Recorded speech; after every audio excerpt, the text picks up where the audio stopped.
Part 2 start. 1 hour 2 minutes and 21 seconds. Point 9. रात में घर की छत पर दो युवा चुपचाप बैठे थे। लड़की ने डिजाइन वाले पजामा पहने थे और खुद को कंबल में लपेट रखा था, जबकि लड़का हुडी पहनकर शांत नजरों से एक तरफ देख रहा था।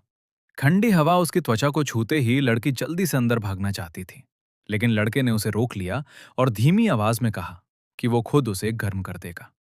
इतना सुनते ही लड़की थोड़ा घबरा गई।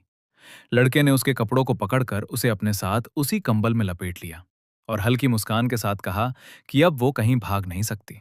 इससे पहले कि वो कुछ समझ पाती, लड़का उसके करीब झुका और उसके होंठों को चूम लिया। लड़की पूरी तरह से जम सी गई। वो उसे पूरी तरह कंबल में छुपाए रहा और अब उसे ठंड भी नहीं लग रही थी। पल की गर्माहट में वो खुद को बहने देने लगी, लेकिन अचानक होश में आकर उसे धक्का दे दिया। चेहरा लाल हो गया और वो शर्म से चिल्ला उठी। उसके सामने खड़ा लड़का एक मशहूर संगठन न्यू एरा मिलेनियम के लीडर का बेटा था और किस्मत के अजीब खेल से वो उसी घर में उसके साथ रह रही थी। नीना शुरू से उस घर में नहीं रहती थी। ये सब नए स्कूल सेमेस्टर शुरू होने से सिर्फ एक हफ्ता पहले हुआ था। दोस्तों के साथ बाहर जाते समय नीना अपने माता पिता के कैफे जा रही थी और खुशी से कह रही थी कि आज ड्रिंक्स उसकी तरफ से होंगी। वो बहुत उत्साहित थीं, क्योंकि उसे लगा था कि कैफे की दूसरी मंजिल का रेनोवेशन पूरा हो चुका होगा और जगह पहले से ज्यादा बड़ी और सुंदर दिखेगी। लेकिन वहां पहुंचकर उन्होंने देखा कि कैफे बंद था। ये देखकर नीना हैरान रह गई, क्योंकि कैफे इतनी जल्दी कभी बंद नहीं होता था। उसने तुरंत अपनी मां को फोन किया और पता चला कि उसके माता पिता पुलिस स्टेशन में थे। ये सुनकर उसका दिल जोर से धड़कने लगा। उसकी मां ने बताया कि उसके अंकल ने कंस्ट्रक्शन कंपनी के प्रेसिडेंट के साथ मिलकर उन्हें धोखा दिया और कैफे की दूसरी मंजिल के लिए रखा सारा पैसा लेकर भाग गया। इस मुश्किल समय में उसकी मां ने सस्ते अपार्टमेंट ढूंढे जहां नीना रह सके, लेकिन सबसे नजदीकी जगह स्कूल से 5 घंटे दूर थी। तभी पता चला कि उसके अंकल का घर खाली पड़ा है, इसलिए मां ने उसे कुछ समय के लिए वहीं रहने को कहा, क्योंकि वो स्कूल के पास था। उसके माता पिता पहले ही उसका सामान वहां रख चुके थे और उसे भरोसा दिलाया कि सब ठीक हो जाएगा और वो खुद को संभाल सकती है। बिना पूरी तरह समझे कि क्या हो रहा है, नीना अचानक खुद को उस भागे हुए अंकल के घर में अकेले रहते हुए पाती है। घर के अंदर कदम रखते ही उसने देखा कि हर जगह गंदगी फैली थी। टूटी चीजें और छोड़ा हुआ सामान बिखरा पड़ा था। वो चारों तरफ देखती रही और सोचती रही कि क्या ये सब सच है या कोई मजाक। लेकिन सच यही था कि अब वही उसका घर था। फ्रिज खोलने पर उसे बहुत कम खाना मिला और वो समझ नहीं पा रही थी कि क्या खाए। घर की हालत इतनी खराब थी कि शब्द भी कम पड़ जाएं। फिर भी उसने खुद को संभाला, गहरी सांस ली और तय किया कि वो हार नहीं मानेगी। नए जीवन की शुरुआत करने के इरादे से वो घर से बाहर निकल गई। ट्रेन स्टेशन पर खड़ी होकर वो सोचने लगी कि अपने परिवार की मदद कैसे कर सकती है, और उसने फैसला किया कि पढ़ाई पर पूरा ध्यान देना ही सबसे सही रास्ता होगा। उसके दिल में हल्की उदासी भी थी, क्योंकि स्कूल जाने के लिए उसके साथ कोई दोस्त नहीं था। उसने मन ही मन इच्छा की कि काश यहां कोई जान पहचान वाला मिल जाए। तभी उसने शरीर को खींचकर स्ट्रेच किया और उसी समय एक लड़का तेजी से उसके पास से दौड़ते हुए स्टेशन में घुस गया। उसने देखा कि लड़के ने भी वही स्कूल यूनिफॉर्म पहनी हुई थी। नीना कुछ पल तक उसे देखती रह गई और तभी उसे एहसास हुआ कि ट्रेन चलने वाली है। ट्रेन के अंदर आखिरकार वो उसी लड़के के पास खड़ी थी जिसे उसने अभी देखा था। बिना जाने कब वो उसके बिल्कुल पास आकर खड़ी हो गई और चुपचाप उसे देखने लगी। जब उसने ध्यान से उसका चेहरा देखा तो उसका दिल हल्का सा धड़क उठा।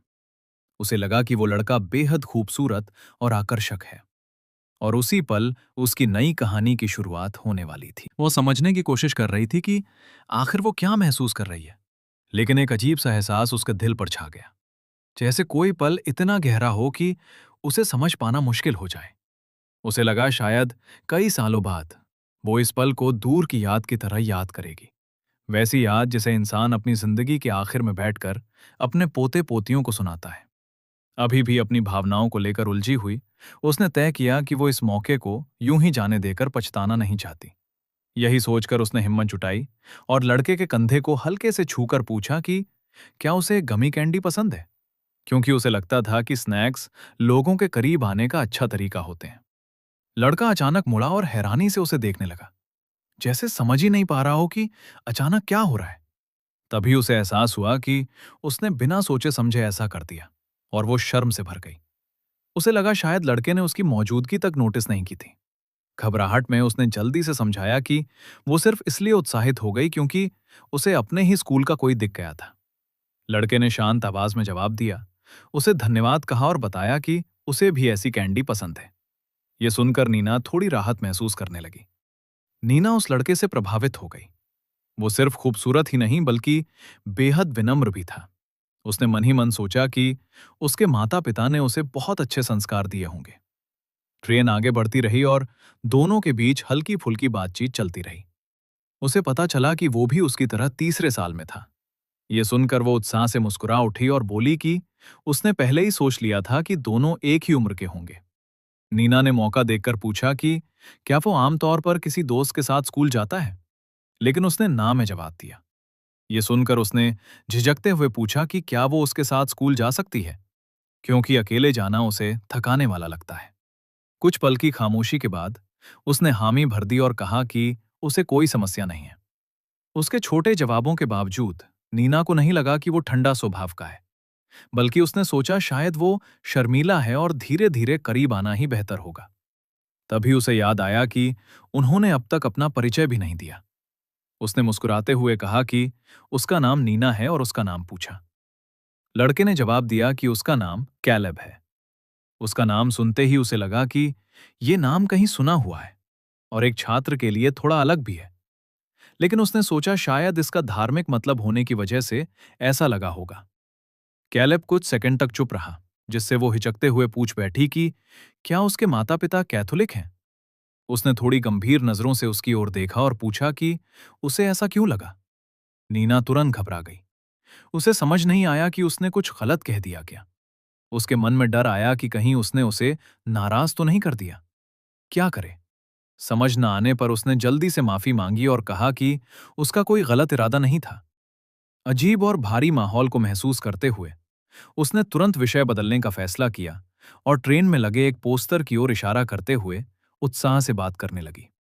उसने कहा कि ये उनके स्कूल का मोट्टो है और उस पर लिखे शब्द शुरुआत भले साधारण लगे लेकिन भविष्य समृद्ध होगा, उसे हर बार देखने पर प्रेरित करते हैं।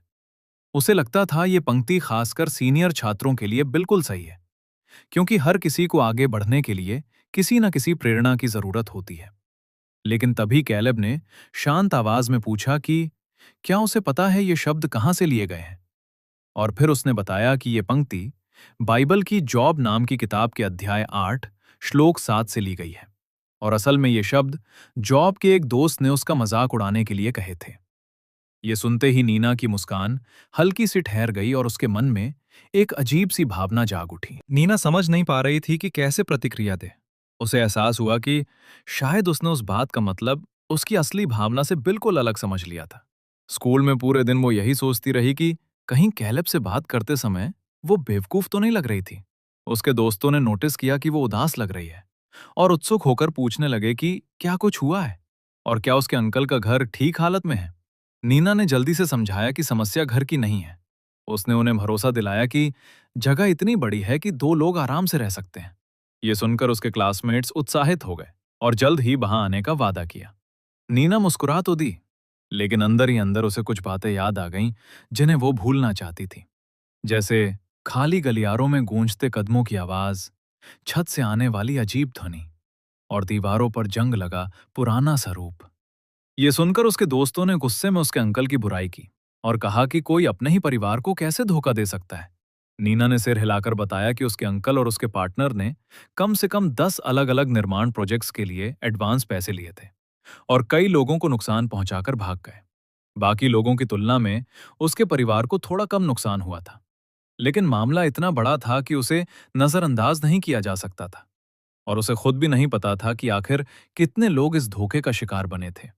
दोस्तों से बात करते समय उनमें से एक ने कहा कि भले ही लोग नीना के परिवार के साथ हुई घटना को जानते हों, लेकिन जल्द ही सब भूल जाएंगे, क्योंकि किसी और के साथ उससे भी बड़ी घटना हुई थी, कैलेब के साथ। ये सुनकर नीना ने हैरानी से पूछा कि उसके साथ क्या हुआ। तब क्लासमेट्स ने उसे खिड़की के बाहर देखने को कहा और दूर क्षितिज पर खड़ी एक विशाल इमारत की ओर इशारा किया। उन्होंने बताया कि वो इमारत न्यू एरा मिलेनियम नाम के संगठन की है, जिसे मिलेनियम प्रिपरेशन कमेटी भी कहा जाता है। उन्होंने समझाया कि यह निर्माण एक ऐसे धार्मिक समूह से जुड़ा है जो मानता है कि वो बाइबल की रिविलेशन किताब में बताए गए मिलेनियल किंगडम के पुनर्जन्म की तैयारी कर रहा है। वो पूरे इलाके का सबसे बड़ा धार्मिक समूह था और इंटरनेट पर सबसे ज्यादा चर्चा में रहने वालों में से एक भी था। और कैलब उसी समूह के लीडर का बेटा था।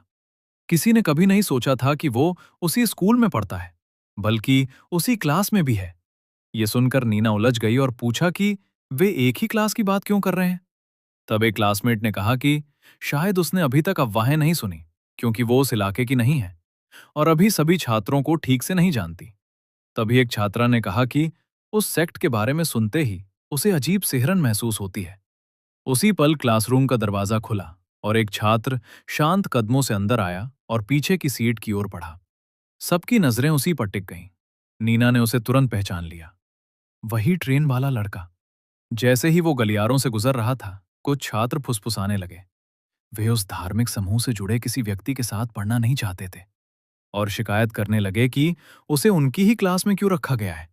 कैलब नीना की डेस्क के पास से गुजरा और ठीक उसके पीछे बैठ गया। एक क्लासमेट ने धीमी आवाज में कहा कि वही उस सेक्ट लीडर का बेटा है। नीना ने धीरे से जवाब दिया कि उसे पता है। उसके लिए कैलब से दोबारा मिलना किसी आने वाले तूफान की आहट जैसा लग रहा था। अगले दिन बाहर जोरदार बारिश हो रही थी और घर के अंदर नीना पूरे उत्साह के साथ सफाई कर रही थी। उसने फर्नीचर को दोबारा सजाया, नए पौधे लगाए और साफ सुथरी जगह को देखकर उसके चेहरे पर संतोष भरी मुस्कान आ गई। उसे लगा कि ये जगह अब सच में घर जैसी लगने लगी है। उत्साहित होकर उसने खुद से कहा कि पढ़ाई खत्म होने में सिर्फ 1 साल बाकी है और वो स्कूल खत्म होने तक यहीं रहेगी। दिल में हल्की उम्मीद और नए जीवन की चमक धीरे धीरे जगने लगी। वो हल्की धुन गुनगुना रही थी, तभी अचानक डोरबेल की आवाज पूरे घर में गूंज उठी और उस शांत पल को तोड़ दिया। उसे थोड़ा अजीब लगा, क्योंकि वो किसी के आने की उम्मीद नहीं कर रही थी। फिर भी वो जल्दी से दरवाजा खोलने दौड़ी। मुस्कुराते हुए उसने दरवाजा खोला, लेकिन अगले ही पल उसकी मुस्कान गायब हो गई, क्योंकि दरवाजा जोर से खोलते ही बाहर खड़े व्यक्ति के चेहरे से टकरा गया। घबरा कर वो बार बार माफी मांगने लगी और कहने लगी कि उसका ध्यान नहीं था और उसके साथ पहले भी ऐसा हो चुका है। जब उसने आखिरकार ऊपर देख कर सामने वाले को देखा तो वो बारिश में पूरी तरह भीगा हुआ था और हुड से उसका आधा चेहरा ढका हुआ था। एक पल बाद ही वो उसे पहचान गई। वो कैलेब था। उसे तुरंत 2 दिन पहले कही अपनी बात याद आई कि उसके परिवार के अलावा भी कई लोग उसके अंकल के धोखे का शिकार हुए थे। 10 घंटे पहले नीना अपने फोन पर एक धार्मिक लेक्चर देख रही थी। मिलेनियम एडवेंटिस्ट चर्च का डायरेक्टर समझा रहा था कि इंसानों को अपने नए भगवान की सुरक्षा से संतुष्ट रहना चाहिए। साफ था कि यह चर्च कैलेब के पिता को ही नया भगवान मानता था, एक सर्वशक्तिमान अस्तित्व जो बुराई को खत्म कर सकता है और मानवता पर शासन कर सकता है। हालांकि कैलेब कभी चर्च के प्रचार वीडियो में नजर नहीं आता था, फिर भी वो सुनहरी छवि वाले व्यक्ति का बेटा होने के कारण सबकी नजरों में खास था। इसी वजह से कई लोग उसे सीधे उत्तराधिकारी की तरह देखते थे, जैसे वो पहले से ही उस समूह की ऊंची पदवी पर हो। नीना के लिए ये सब बहुत बेचैन कर देने वाला था। जब भी उस सेक्ट की बात होती, उसके शरीर में सिहरन दौड़ जाती और ये सोच पाना भी मुश्किल था कि इतना शांत और सुंदर चेहरा रखने वाला लड़का किसी इतनी रहस्यमयी और अंधेरी चीज से जुड़ा हो सकता है। उसने सोचा, शायद वो उससे ठंडे तरीके से इसलिए बात करता है क्योंकि उसे लगता होगा लोग उसकी जिंदगी के बारे में गॉसिप करते हैं। फिर भी उसने खुद को समझाने की कोशिश की कि ये सब उससे जुड़ा नहीं है। चाहे कैलेब जो भी हो या जो भी दर्शाता हो, उसका उससे कोई संबंध नहीं। वो बार बार खुद से कहती रही कि उसे परवाह नहीं करनी चाहिए, लेकिन दिल के अंदर उठती जिज्ञासा और बेचैनी बार बार लौट आती। उस सुबह स्टेशन की सीढ़ियां चढ़ते समय उसने देखा कि कैलेब एक बड़े सूटकेस के साथ उसके पास से गुजर रहा है। बाद में क्लासरूम में जब उसने अपनी डेस्क के पास वही बड़ा सूटकेस रखा, तो सबका ध्यान उसकी ओर चला गया। क्लासमेट्स तुरंत अटकलें लगाने लगे। कुछ सोचने लगे कि शायद उसका अपने माता पिता से झगड़ा हुआ है, जबकि कुछ ने कहा कि शायद वो घर छोड़कर डॉम में रहने वाला है। धीरे धीरे अफवाह फैल गई कि कैलेब घर से भाग गया है। लंच टाइम तक भी वही चर्चा चलती रही। नीना के दोस्त अलग अलग कारण ढूंढने लगे। किसी ने कहा शायद परिवार से लड़ाई हुई होगी, लेकिन दूसरे ने याद दिलाया कि वो हमेशा अपने माता पिता के साथ अच्छे रिश्ते में दिखता था। फिर नई नई बातें सामने आने लगी। शायद पढ़ाई का तनाव, अकादमिक दबाव या नए भगवान के बेटे होने की उम्मीदों का बोझ। सबने कहा कि वो हमेशा स्कूल के टॉप 5 छात्रों में रहा है और शायद लगातार दबाव ने उसे थका दिया होगा। इतनी बातों और फुसफुसाहटों के बावजूद सच किसी को नहीं पता था। नीना भी जिज्ञासु थी, लेकिन खुद को समझाती रही कि ये उसका मामला नहीं है। फिर भी उसके मन में एक नया विचार आया। शायद कैलेब असल में उस सेक्ट का हिस्सा ही नहीं बनना चाहता। बातचीत लंबी होती गई और अनुमान अलग अलग दिशाओं में फैलते गए। किसी ने कहा अगर वो सच में उस सेक्ट से दूर होना चाहता तो वो अफवाहों को साफ तौर पर नकार देता। तभी थोड़ी देर बाद एक क्लासमेट उनके पास आया और बताया कि उसने शिक्षकों से क्या सुना है। उसने कहा कि क्लास के इंचार्ज टीचर ने सीधे कैलेब से बात की थी और पूछा था कि क्या वो सच में घर से भाग गया है। बताया गया कि कैलेब ने शांत तरीके से समझाया कि उसके माता पिता उसके फैसले के बारे में जानते हैं और कोई झगड़ा नहीं हुआ था। वो उनकी नजरों के सामने ही सूटकेस लेकर घर से निकला था और चिंता करने की कोई जरूरत नहीं है। और अगर टीचर को परिवार की प्रतिक्रिया को लेकर डर लग रहा हो तो वो बेकार है, क्योंकि उसके माता पिता के पास अपने बेटे के घर छोड़ने से कहीं ज्यादा महत्वपूर्ण काम थे। ये सुनकर माहौल और भी रहस्यमय हो गया और नीना के दिल में अनजाने सवालों का तूफान धीरे धीरे उठने लगा। उसका शांत जवाब रहस्य को और गहरा कर गया। किसी को यकीन नहीं था कि वो सच बोल रहा है या किसी बात को छिपाने की कोशिश कर रहा है। बस इतना साफ था कि कैलेब ने अपनी मर्जी से दूरी बनाने का फैसला किया था और जल्दी वापस लौटने का उसका कोई इरादा नहीं था। टीचर और कैलेब की बातचीत के बारे में सुनकर नीना गहरी सोच में डूब गई। क्लास खत्म होने के बाद बाहर आसमान काला पड़ चुका था और खिड़कियों पर गिरती बारिश की तेज आवाज पूरे कमरे में गूंज रही थी। सबके जाते समय नीना खिड़की की ओर देखती रही। उसे चिंता हो रही थी कि इतनी तेज बारिश में कैलेब ठीक होगा या नहीं और उसके पास जाने के लिए कोई जगह भी है या नहीं। दूर से उसे चुपचाप बैठे देख वो सोचने लगी कि आखिर उसके मन में क्या चल रहा होगा। वो जानना चाहती थी कि क्या वो अपना फैसला बदलकर घर लौट जाएगा, लेकिन उसके चेहरे से ऐसा बिल्कुल नहीं लग रहा था कि वो पीछे हटने वाला है। जब उसने अपना बैग खोला तो उसे याद आया कि वो टूटा हुआ छाता लेकर आई है और उसने सोचा कि ये अनचाही परेशानियों का सही समय नहीं है। फिर भी वो घर जाने के लिए निकल गई। दिल के अंदर हल्की सी इच्छा थी कि वो अपने क्लासमेट की मदद करे, हालांकि उसे खुद भी समझ नहीं आ रहा था कि क्यों। वर्तमान में लौटते हुए नीना ने देखा कि कैलेब उसके अंकल के घर के सामने खड़ा है। वो समझ ही नहीं पाई कि वो वहां क्यों आया है। उसने शांत आवाज में पूछा, क्या वो कुछ मिनट अंदर आ सकता है, क्योंकि उसे उससे जरूरी बात करनी है। हैरान नीना ने आने की वजह पूछी, लेकिन उसने सिर्फ इतना कहा कि उसे कुछ महत्वपूर्ण कहना है। तेज बारिश को देखते हुए वो थोड़ी हिचकिचाई, लेकिन आखिरकार उसे अंदर आने दिया। अंदर आते ही उसने सवालों की बौछार कर दी। वो ऐसे तूफान में यहां क्यों आया और उसे उसका पता कैसे मिला। तभी कैलेब ने अपनी मौजूदगी की असली वजह बताई। नीना के अंकल ने मिलेनियम एडवेंटिस्ट चर्च को भी धोखा दिया था। ये सुनते ही नीना पूरी तरह स्तब्ध रह गई। वो तुरंत प्रतिक्रिया भी नहीं दे पाई और बस कांपती आवाज में पूछ पाई कि क्या उसने सही सुना है। कैलेब ने बताया कि उसने सुना था कि उसी आदमी ने उसके परिवार को भी ठगा था और चर्च भी उसी धोखे का शिकार हुआ है। उसका पिता इस समस्या को सुलझाने के लिए बेताब था। अचानक इतनी जानकारी सुनकर नीना घबरा गई और उसे बीच में रोकने की कोशिश करने लगी, क्योंकि वो समझ ही नहीं पा रही थी कि आखिर हो क्या रहा है। नीना ने कांपती आवाज में पूछा, क्या सच में उसके अंकल ने मिलेनियम एडवेंटिस्ट चर्च से निर्माण के पैसे लिए थे? कैलेब ने बिना झिझक हाँ में जवाब दिया। उसने फिर पूछा, क्या वो उसी विशाल चर्च बिल्डिंग की बात कर रहा है? और उसने फिर पुष्टि की। आंखों में आंसू भरते हुए नीना ने रकम पूछी और कैलेब ने शांत स्वर में कहा कि रकम लगभग 100 बिलियन वॉन थी। यह सुनकर उसका दिमाग सुन्न हो गया। इतनी बड़ी राशि की कल्पना भी उसके लिए असंभव थी। फिर भी कैलेब ने उसे शांत करने की कोशिश की और बताया कि चर्च के लोग स्कैमर्स को पकड़ने और पैसा वापस पाने के लिए हर संभव कोशिश कर रहे हैं। उसने ये भी कहा कि अगर कुछ शर्तों का पालन किया गया तो उसके परिवार को इस मामले में शामिल नहीं किया जाएगा। नीना ने घबराकर उसकी ओर देखा और पूछा कि वे शर्तें क्या हैं। तभी उसने अपने समय के लिए उसी घर में रहना चाहता था। ये सुनते ही नीना ने तुरंत मना कर दिया और कहा कि ये बिल्कुल भी समझ में नहीं आता और उसे अभी के अभी बाहर जाना होगा।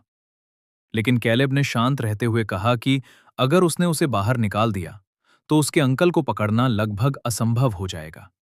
ये सुनकर नीना गुस्से और नाराजगी से भर गई और बोली कि उसका परिवार खुद उसे ढूंढ सकता है, उन्हें किसी सेक्ट की मदद की जरूरत नहीं है। लेकिन कैलेब शांत रहा और बोला कि उसे उस पर इतना शक करने की जरूरत नहीं है। इस समय दोनों एक ही पक्ष में हैं, क्योंकि उनका लक्ष्य एक ही है, उस आदमी को ढूंढना जिसने सबको धोखा दिया। नीना कुछ पल चुप रही। वो किसी सेक्ट से जुड़े इंसान के साथ उलझना नहीं चाहती थी, क्योंकि इससे उसे असहज महसूस होता था। उसने खुद को शांत करने की कोशिश की और सोचा, अगर उसे सच में मदद चाहिए तो वो मदद करेगी। लेकिन वो अब भी नहीं समझ पा रही थी कि उसे खास तौर पर उसी घर में क्यों रहना है।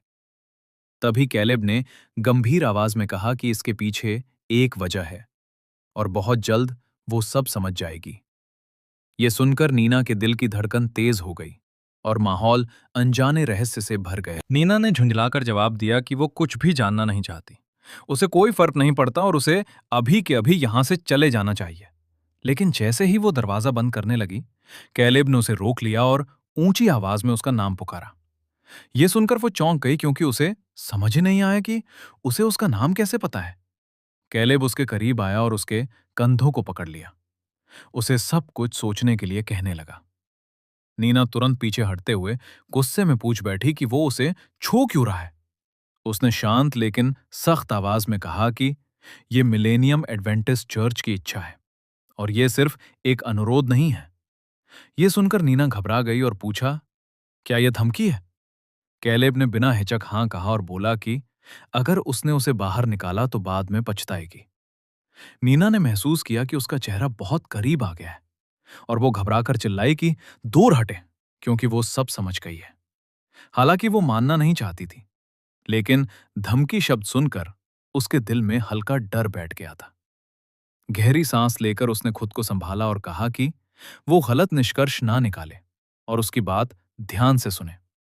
उसने कहा कि देर हो चुकी है और बाहर तेज बारिश हो रही है, इसलिए वो आज की रात यहां सो सकता है। उसने माना कि उसे बाहर निकालने में बुरा लग रहा था, क्योंकि उसके अंकल ने उसके परिवार को भी धोखा दिया था, लेकिन वो सिर्फ एक रात ही रुक सकता है। साथ ही उसने साफ कर दिया कि इसका मतलब ये नहीं कि वो मिलेनियम एडवेंटिस्ट चर्च से किसी भी तरह जुड़ने वाली है। कैलेब ने बस चुपचाप सहमति में सिर हिला दिया। नीना ने लंबी सांस ली और हार मानते हुए कहा कि दूसरी मंजिल पर एक खाली कमरा है और वो फिलहाल वहां रह सकता है। सीढ़ियां चढ़ते समय उसने खुद से कहा कि कम से कम आज की रात वो उसे रहने देगी। तभी उसने फिर उसका नाम लेकर पुकारा तो वो चौंक कर मुड़ी और पूछा, क्या चाहिए? कैलेब ने सच्चे दिल से उसे धन्यवाद दिया और कहा कि वो उसके बारे में गलत सोच रहा था और अब समझ गया है कि वो अपने अंकल जैसी बिल्कुल नहीं है। एक पल के लिए नीना शब्दहीन हो गई, लेकिन तुरंत बोली कि ये तो जाहिर सी बात है। उसी दिन उसे रहने देना उसकी जिंदगी की सबसे बड़ी गलती साबित होने वाला था। अगली सुबह दिन शांत तरीके से शुरू हुआ। नीना उन्नीदी हालत में उठी, अंगड़ाई ली और जोर से चंभाई ली। नीचे आने पर उसने देखा कि कैलेब पहले से जागा हुआ किचन में बैठा है। उसने शांत आवाज में गुड मॉर्निंग कहा। तब नीना को अचानक एहसास हुआ कि एक अजीब और अनजान मेहमान ने उसकी ही छत के नीचे रात बिताई है। कोई ऐसा जो कुछ घंटे पहले तक लगभग अजनबी था। वो जानती थी कि उसका नाम कैलेब है, वो एक धार्मिक नेता का बेटा है और उसके परिवार को उसके अंकल ने 100 बिलियन वॉन के धोखे में फंसा दिया था। सिर्फ एक सूटकेस लेकर घर छोड़ने के बाद अब वो यहां रह रहा था, क्योंकि उसे स्कैमर को ढूंढना था और किसी तरह उसने उसे मानने पर मजबूर भी कर दिया था। सामान्य दिखने की कोशिश करते हुए नीना ने पूछा, क्या उसने अपना सामान पैक कर लिया है? उसने जवाब दिया कि वो स्कूल के बात करेगा। यह सुनकर वो चौंक गई, क्योंकि उसे लगा था कि वो सुबह ही चला जाएगा। तब कैलेब ने बताया कि वो बाद में सूटकेस लेने वापस आएगा। आखिरकार नीना ने मान लिया और कहा कि ठीक है, जब तक ये अस्थायी है। थोड़ी देर बाद उसने देखा कि वो सिर्फ एक साधारण सा कन्वीनियंस स्टोर से खरीदा सैंडविच खा रहा है। उसने उसे डांटते हुए कहा कि अच्छे से खाना जरूरी होता है, लेकिन उसने शांत स्वर में कहा कि वो सालों से ऐसा ही खाता आया है और कभी कोई समस्या नहीं हुई। जब वो घर से निकला तो नीना उसके अजीब व्यवहार के बारे में सोचती रह गई। खाना बनाते समय उसे याद आया कि उसके पिता के पास इतनी बड़ी बिल्डिंग है, फिर भी वो इतने साधारण नाश्ते से संतुष्ट कैसे हैं। बाद में स्कूल में छात्रों के बीच फिर से कैलेब की बातें होने लगी। एक क्लासमेट ने कहा कि पिछली रात बहुत तेज बारिश हुई थी, लेकिन वो बिल्कुल ठीक दिख रहा था, जैसे उसने किसी आरामदायक और सूखी जगह पर रात बिताई हो। दूसरे ने कहा कि वो ऐसा इंसान लगता है जिसे किसी चीज से डर नहीं लगता, इसलिए वो सामान्य व्यक्ति नहीं है। सब सोचने लगे कि आखिर उसने रात कहाँ बिताई और क्या स्कूल के किसी छात्र ने उसे रहने की जगह दी। जबकि नीना अनजान बनने का नाटक करते हुए बस चुपचाप सब सुनती रही और उसके दिल में हल्की बेचैनी धीरे धीरे बढ़ती रही। जब एक क्लासमेट ने सीधे उससे पूछ लिया कि क्या उसे कोई अंदाजा है, तो नीना घबरा गई और जरूरत से ज्यादा प्रतिक्रिया देते हुए पूछ बैठी कि आखिर उससे ही क्यों पूछा जा रहा है।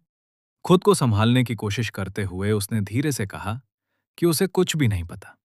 फिर भी उसने अंदाजा लगाते हुए कहा कि शायद वो मिलेनियम एडवेंटिस्ट चर्च के किसी सदस्य के घर रुका होगा। बात बदलने के लिए नीना ने तुरंत पूछ लिया कि क्या वो चर्च सच में इतना प्रभावशाली है। दोस्त ने हाँ में जवाब दिया और कहा कि अगर वे चाहें तो किसी का बिजनेस भी खत्म कर सकते हैं, जैसे उसके परिवार का कैफे। फिर क्लासमेट ने कैलेब के बचपन की एक पुरानी कहानी सुनानी शुरू की। जब वो एलिमेंट्री स्कूल में था, तब कुछ लड़के उसे बिना वजह तंग करते थे, लेकिन कुछ समय बाद उन लड़कों के परिवारों के बिजनेस रहस्यमयी तरीके से बर्बाद होने लगे। कहानी सुनाने वाली लड़की ने कहा कि किसी को सच पता नहीं चला, लेकिन साफ था कि कैलेब के पिता का इसमें हाथ रहा होगा। ये सुनकर नीना नाराज हो गई और बोली कि चाहे कोई अपने बेटे की रक्षा करना चाहता हो, फिर भी लोगों की रोजी रोटी बर्बाद करना गलत है और उसमें थोड़ी तो समझ होनी चाहिए। लेकिन ये सोचते सोचते उसके मन में ख्याल आया कि अगर उसने पिछली रात सच में कैलेब को घर से निकाल दिया होता तो क्या होता। उसने कल्पना की कि शायद उसके परिवार का कैफे अगला निशाना बन जाता। इसी डर से उसने फैसला किया कि फिलहाल उसे घर से भेजने का फैसला टाल देना ही बेहतर होगा। बाद में कैलेब सूटकेस लेने वापस आया और पूछा, क्या वो आगे भी वहां रह सकता है। नीना ने कहा कि वो दूसरी मंजिल वाले कमरे में रह सकता है, लेकिन ज्यादा समय तक नहीं।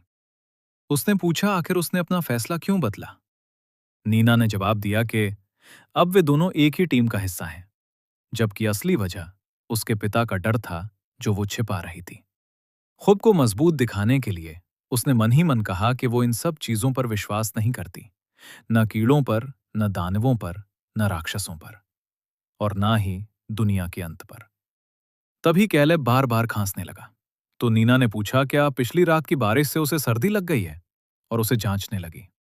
वो कहने की कोशिश करता रहा कि कुछ नहीं हुआ, लेकिन खांसी ने उसकी बात रोक दी और उसकी कमजोरी छिप नहीं पाई। नीना ने डांटते हुए कहा कि जब तक वो यहां रह रहा है तब तक बीमार नहीं पड़ सकता। अगर उसने लक्षणों को नजरअंदाज किया तो हालत और खराब हो जाएगी। फिर उसने जिद करके उसे कपड़े बदलकर पायजामा पहनने को कहा। विरोध करने का मौका दिए बिना लगभग उसे मजबूर कर दिया। थोड़ी देर बाद उसने उसे जबरदस्ती दलिया खिलाया और थर्मल कंबल से ढक दिया, ताकि गर्मी से पसीना आए और वो जल्दी ठीक हो जाए। कंबल ठीक करते हुए उसने बताया कि उसके परिवार में सर्दी ठीक करने का यही आम तरीका है। उसने पूछा क्या ये कोई देसी नुस्खा है। नीना ने कहा नहीं, ये बस सरल और असरदार तरीका है। जब उसने पूछा कि वो बीमार होने पर क्या करता है, तो कैलेब ने शांत होकर कहा कि जब तक हालत अस्पताल जाने लायक गंभीर ना हो जाए, वो बस प्रार्थना करता है और ठीक होने का इंतजार करता है। ये सुनकर नीना चुप रह गई और समझ नहीं पाई कि वो सच बोल रहा है या नहीं। कैलेब ने कहा कि वो इसलिए बीमार पड़ा क्योंकि उसका विश्वास कमजोर हो गया था और ठंड उसके शरीर में घुसकर उसे जांगशी जैसे श्रापित आत्मा की तरह सख्त बना देती है। नीना चुपचाप उसे देखती रही और समझ नहीं पाई कि वो बुखार में बहक रहा है या सच में ऐसा सोचता है। थोड़ी देर बाद उसने बिल्कुल सामान्य अंदाज में पूछा, क्या थोड़ा और दलिया मिल सकता है? नीना ने कहा वो और खाना लेकर आएगी, और उसे लेटे रहने से पहले उसने पूछा क्या उसके पिता से उसके अंकल के बारे में कोई खबर मिली है और क्या खोज में कोई प्रगति हुई है। लेकिन कैलेब ने सिर पकड़ते हुए कहा कि उसका सिर दर्द कर रहा है और वो अभी बात नहीं कर पाएगा। लड़की ने गहरी सांस ली, स्थिति से थोड़ी परेशान हुई, लेकिन याद किया कि वो अभी भी बीमार है, इसलिए बात टाल दी। बाद में वो उसके पास बैठकर चुपचाप पढ़ाई करने लगी और पूछा क्या उसे उसके माथे पर रखी गीली पट्टी बदलनी है। उसने कहा जरूरत नहीं, और उसकी आवाज पहले से बेहतर लग रही थी। उसे आराम करते देखते हुए नीना को लगा कि इस समय कैलेब बस एक साधारण सा लड़का ही दिखाई दे रहा है, और उसके दिल में अजीब सी नरमी धीरे धीरे जन्म लेने लगी। यह मानना मुश्किल था कि वो सच में किसी सेक्ट से जुड़ा हुआ है जैसा लोग कहते थे। एक पल के लिए उनकी आंखें मिली और बिना किसी वजह के उसका दिल तेज धड़कने लगा। उसने नजरें हटाने की कोशिश की, लेकिन घबराकर उसके हाथ से कैन लगभग गिर ही गई। कैलेब हल्के से हंसा और पूछा, वो क्या कर रही है? शर्म से लाल होकर उसने चिढ़ते हुए उसे चुप रहने को कहा। नीना खुद समझ नहीं पा रही थी उसके साथ क्या हो रहा है, क्यों वो उसका इस तरह ख्याल रखना चाहती है, जबकि वो जानती थी कि वो एक संदिग्ध सेक्ट से जुड़ा है। क्या उसके अंदर कुछ गलत हो रहा है? शायद वो सिर्फ उसकी शक्ल देखकर अपना बचाव कम कर रही थी, क्योंकि बीमार होने पर वो ज्यादा मासूम और शांत लग रहा था। खुद को संभालने का फैसला करते हुए उसने मन ही मन खुद को डांटा कि उसे ध्यान लगाना होगा। उसका परिवार मुश्किलों से गुजर रहा था, और ये बेकार की भावनाओं में उलझने का समय नहीं था। अगले दिन क्लास खत्म होने के बाद टीचर ने उसे थोड़ी देर रुकने को कहा और बताया कि वो उससे अकेले में बात करना चाहती हैं। नीना को एक ऐसी खबर मिली जिसकी उसने उम्मीद नहीं की थी। टीचर ने कहा कि उन्होंने उसके माता पिता से बात की है और उनकी मांग पर उसकी ट्यूशन फीस पूरी तरह वापस कर दी जाएगी। उलझन में नीना ने पूछा, इसका मतलब क्या है? और उसे बताया गया कि अगले दिन से वो प्रेप स्कूल नहीं आ पाएगी। ये सुनकर वो स्तब्ध रह गई। उसके माता पिता ने इतना बड़ा फैसला उससे बिना बताए ले लिया था, और उसे बस यही लग रहा था कि ये बिल्कुल गलत है। बस में बैठकर लौटते समय टीचर की बातें बार बार उसके दिमाग में गूंजती रहीं। टीचर ने कहा था कि उन्हें उसके परिवार की आर्थिक परेशानियों के बारे में पता चला है और प्रेप स्कूल की फीस बहुत ज्यादा है। सेमेस्टर अभी शुरू ही हुआ है, इसलिए वो सिर्फ रेगुलर स्कूल की पढ़ाई से भी अच्छा कर सकती है, क्योंकि क्लास ज्यादा कठिन नहीं है। हालांकि नीना मानती थी कि क्लास समझना मुश्किल नहीं है, लेकिन वो जानती थी कि सिर्फ किताबें और ऑनलाइन क्लासेस एग्जाम के स्तर तक पहुंचने के लिए काफी नहीं होंगी। उसे लगा उसके माता पिता और टीचर को इतना बड़ा फैसला लेने से पहले उससे बात करनी चाहिए थी। घर लौटते समय उसने तय किया कि उसे कोई रास्ता निकालना होगा, क्योंकि ना तो पैसों की समस्या और ना ही उसके माता पिता का फैसला उसके भविष्य के रास्ते में रुकावट बन सकता है। रात को घर पहुंचकर उसे अजीब लगा, क्योंकि सारे लाइट बंद थे। उसने सोचा शायद कैलेब अभी तक वापस नहीं आया, और सावधानी से गेट की ओर बढ़ी। चारों तरफ बहुत ज्यादा अंधेरा था। एक पल के लिए उसे एहसास हुआ कि शायद वो उसकी मौजूदगी की आदी हो चुकी है, और ये सोचकर उसे अकेलापन महसूस हुआ। उसे खुद पर अजीब लगा कि वो इतने रहस्यमान इंसान को मिस कर रही है। जैसे ही उसने लाइट जलाई, उसे किचन से कैलेब की आवाज सुनाई दी कि वो आखिर वापस आ गई। घबराकर उसने जोर से चीख दी और कहा, उसे लगा वो घर पर नहीं है। उसकी प्रतिक्रिया देखकर कैलेब ने पूछा, वो इतना क्यों डर गई? खुद को संभालते हुए नीना ने देखा कि वो एक पीली किताब में डूबा हुआ था जो नोट से भरी हुई थी। वो हैरान रह गई कि वो कितनी तेजी से पन्ने पलट रहा था, और बोली कि वो कितनी आसानी से सवाल हल कर लेता है। कैलेब ने शांत स्वर में कहा, इसमें कोई रहस्य नहीं है। वो अकेले पढ़ता है, सिर्फ ऑनलाइन क्लास और स्कूल की पढ़ाई से। उसे प्रेप स्कूल जाने की जरूरत ही नहीं पड़ती। नीना कुछ देर चुप रही। उसे याद आया कि कैलेब स्कूल के टॉप 5 छात्रों में से एक है, और उसका भविष्य शायद बहुत उज्जवल है। जहां कैलेब आसानी से सवाल हल कर रहा था, वहीं उसी दिन नीना को प्रेप स्कूल से निकाल दिया गया था, और अब उसे समझ नहीं आ रहा था क्या करे। जब कैलेब ने कहा कि अगर उसे बुरा ना लगे तो वो उसे पढ़ा सकता है, नीना ने चमकती आंखों से उसकी ओर देखा। थोड़ी ही देर बाद दोनों टेबल पर साथ बैठे थे। चारों तरफ किताबें और नोट्स फैले हुए थे। कैलेब ने एक पेज की ओर इशारा किया और कहा, वे लोग सवाल नंबर 12 दोबारा देखेंगे। कुछ जवाब अलग होने पर नीना उलझन में पड़ गई और कारण पूछा। तब उसने शांत और तर्कपूर्ण तरीके से विस्तार से समझाना शुरू किया और बड़ी सहजता से इक्वेशन हल कर दी। माहौल में हल्की गर्माहट और नई उम्मीद की भावना फैल गई। कुछ ही देर बाद कैलेब ने उसे थोड़ा और पास बैठने को कहा ताकि वो कैलकुलेशन अच्छे से समझ सके। जब वो समझा रहा था तब नीना को बिल्कुल उम्मीद नहीं थी कि कैलेब ऐसा इंसान निकलेगा, इतना धैर्यवान, सिखाने के लिए तैयार और बिना चिढ़े शांत तरीके से समझाने वाला। उसे याद आया कि स्कूल और प्रेप स्कूल में टीचर जल्दी ही उस पर गुस्सा हो जाते थे और उसके दिल में चुपचाप उसके लिए आभार भर गया कि वो वैसा नहीं था। धीरे धीरे वो उन एक्सरसाइजेस को समझने लगी जो पहले नामुमकिन लगती थीं, और उसने ऐसे सवाल भी हल कर लिए जो प्रेप स्कूल में भी नहीं कर पाई थीं। खुशी से उसने अपनी कॉपी उठाई और जोर से खुश होकर चिल्लाई। कैलिब ने पूछा, क्या अभी भी कोई सवाल बचा है जो वो नहीं कर पाई? लेकिन उसने मुस्कुराते हुए कहा, सब खत्म हो गया, और पूरे उत्साह के साथ उसे धन्यवाद दिया। जब नीना खुश होकर जश्न मना रही थी तब कैलिब ने कहा कि अगर वो चाहे तो वो आगे भी उसकी मदद कर सकता है, क्योंकि इससे उसका खुद का रिवीजन भी हो जाता है। उसने हल्के लाल चेहरे के साथ फिर से धन्यवाद कहा। एक पल के लिए वो चुपचाप उसे देखने लगी और बिना समझे उसका दिल फिर तेज धड़कने लगा। अचानक वो अपने ही ख्यालों से चौंक गई और घबराकर सोचा कि वो तो लगभग कैलिब से प्यार करने ही वाली थी। खुद को संभालते हुए उसने मन ही मन कहा, यह बस एक पल की भावना है और शायद वो स्वभाव से ही आकर्षक है। ऐसा इंसान जो बिना कोशिश किए लोगों को अपनी ओर खींच लेता है। तुरंत उसने तय किया कि उनके बीच का रिश्ता मगरमच्छ और उसके दांत साफ करने वाली चिड़िया जैसा है। दोनों एक दूसरे की मदद कर रहे हैं, बिना किसी भावनात्मक जुड़ाव के, बस तब तक जब तक उसके अंकल नहीं मिल जाते। कुछ दिनों बाद आखिरकार मॉक एग्जाम खत्म हो गया। जहां उसके दोस्त ब्रेक का मजा ले रहे थे, वहीं नीना अपने हाथ में पकड़े पेपर को चुपचाप देखती रही। उसने बहुत पढ़ाई की थी, फिर भी उसके नंबर उतने नहीं बढ़े जितनी उम्मीद थी। शायद वो उतनी होशियार नहीं थी जितना वो सोचती थी। तभी एक क्लासमेट ने उसे आवाज दी और कहा, टेस्ट छोड़कर बातचीत में शामिल हो जाए। उसने माफी मांगी और पेपर टेबल पर रख दिया। तभी कैफे का वेटर आया और एक छोटा लिफाफा देकर चला गया, जिससे वो उलझन में पड़ गई। सबकी उत्सुक नजरों के बीच उसने नोट खोला और जोर से पढ़ा। वो बस कैफे की ओर से एक नोटिस था जिसमें ग्राहकों से लंबी और शोर वाली बातचीत से बचने और बैठने का समय सीमित रखने को कहा गया था।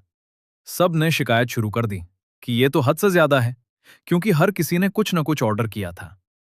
नई जगह सोचते हुए नीना ने कहा कि अगर उसके परिवार का पुराना कैफे अभी खुला होता तो वे वहां जा सकते थे। लेकिन इससे पहले कि वो कुछ समझ पाती, उसकी एक दोस्त ने उसके घर चलने का सुझाव दे दिया। क्योंकि वो पास ही था, लड़कियां तुरंत उठ खड़ी हुईं, अपना सामान समेटा और उसे जल्दी ड्रिंक खत्म करने को कहा। नीना के घर की ओर चलते हुए उसके माथे पर ठंडा पसीना आने लगा, क्योंकि वो बड़ी मुसीबत में फंस चुकी थी। कैलिब शायद घर पर होगा। मजबूर होकर उसने फोन निकाला और उसे चेतावनी देने के लिए कॉल करने लगी। मन ही मन प्रार्थना करती रही कि वो फोन उठा ले। घर पर उसी समय कैलिब का फोन टेबल पर वाइब्रेट कर रहा था, जबकि वो लिविंग रूम में वैक्यूम क्लीनर चला रहा था। नीना मन ही मन उससे फोन उठाने की गुहार लगा रही थी, लेकिन वो सफाई में इतना व्यस्त था कि ध्यान ही नहीं गया। जवाब ना मिलने पर वो घबरा गई और बड़बड़ाने लगी कि अगर उसने जल्दी फोन नहीं उठाया तो सब खत्म हो जाएगा। कुछ ही पलों बाद जब वे घर के सामने पहुंचे तो उसकी सहेलियों ने उत्साह से कहा कि आज से यही उनकी नई मीटिंग जगह होगी।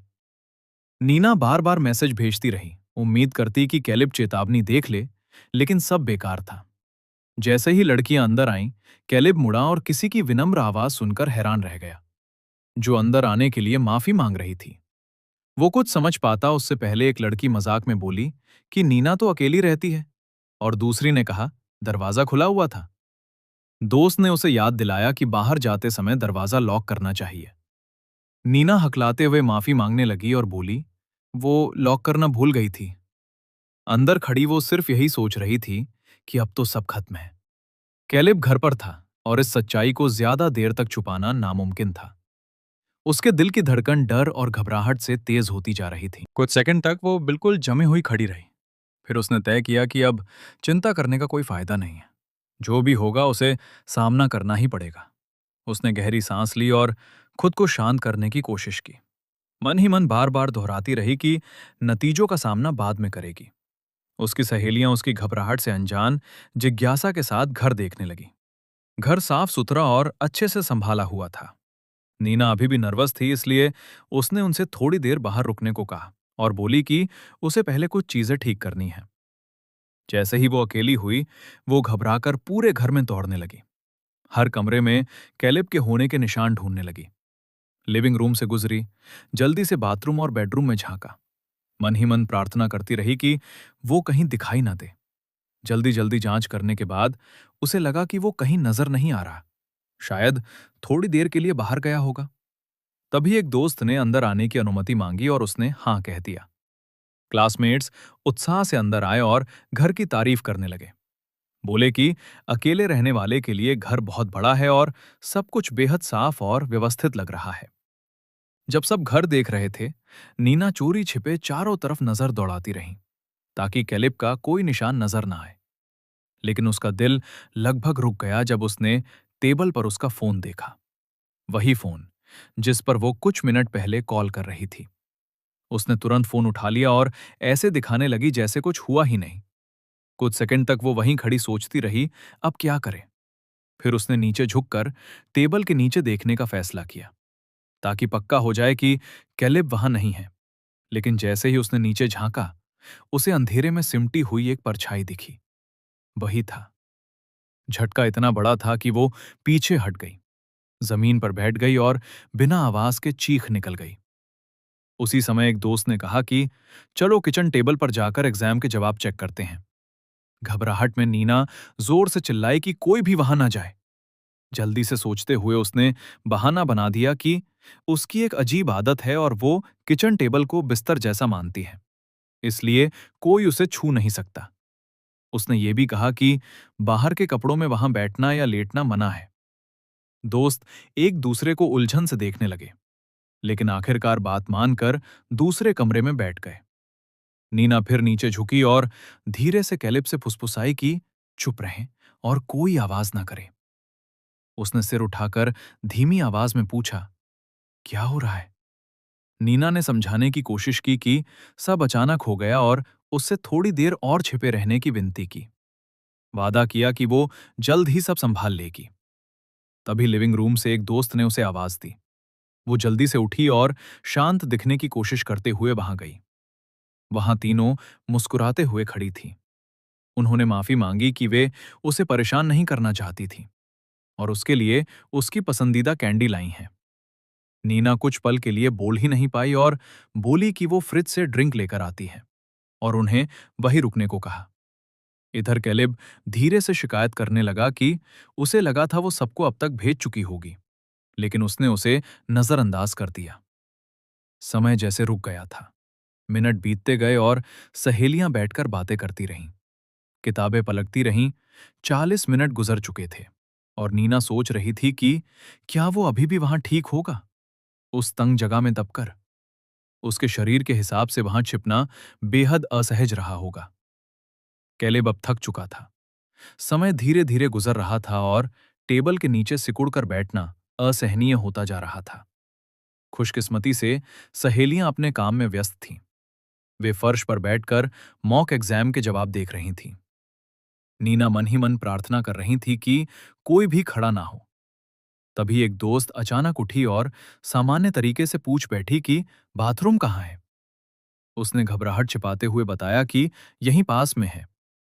कदमों की आवाज पास आती सुनकर कैलिब और ज्यादा सिकुड़ गया। उसके गले से पसीना बहने लगा और वो मुश्किल से हिल पा रहा था। वो सोचने लगा, आखिर उसे और कितनी देर ये सब सहना पड़ेगा, और मन ही मन कसम खाई कि जैसे ही ये सब खत्म होगा, वो इस शर्मनाक हालत का हिसाब नीना से जरूर लेगा। अचानक कमरे की खामोशी टेबल पर रखे फोन की वाइब्रेशन की आवाज से टूट गई। नीना धीरे से मुड़ी और जलती हुई स्क्रीन को देखा। वो कैलिब का फोन था जो वहीं भूल गया था। वो धीरे धीरे उसकी तरफ बढ़ी, तभी एक दोस्त ने पूछा कि वो कॉल क्यों नहीं उठा रही। उसने जल्दी से जवाब दिया कि यह अनजान नंबर है और खुद को शांत दिखाने की कोशिश की। घबराहट छुपाते हुए उसने कॉल काट देने का फैसला किया, लेकिन उसकी परेशानी बढ़ गई जब कुछ सेकंड बाद फोन फिर से बजने लगा। दोस्तों ने कहा कि जरूर कोई जरूरी बात होगी, क्योंकि सामने वाला बार बार कॉल कर रहा है। नीना ने सहमति में सिर हिलाया, लेकिन मन ही मन सोचने लगी कि किसी और का फोन उठाना सही नहीं है। फिर भी आखिरकार वो मान गई और धीरे से खुद से बोली कि शायद कुछ खास नहीं होगा और थोड़ी देर के लिए उठाने में कोई नुकसान नहीं है। उसने कांपते हाथों से फोन कान पर लगाया और धीमी आवाज में हेलो कहा। तभी दूसरी तरफ से आवाज बिजली की तरह गूंजी। भारी और डरावनी आवाज गालियां देते हुए चिल्लाई कि क्या वो मरना चाहती है। आवाज गुस्से से भरी थी और किसी कंस्ट्रक्शन के बारे में अनजान बनने का आरोप लगा रही थी। कह रही थी कि उसने उसे धोखा देने की हिम्मत कैसे की। दूसरी तरफ किसी अनजान जगह पर एक आदमी खून के दाग लगे फोन को पकड़े हुए था। वो जोर ओर से चिल्ला रहा था, उसे बदतमीज कह रहा था और बोल रहा था कि अगर मरना नहीं चाहता था तो ठीक से भाग जाना चाहिए था।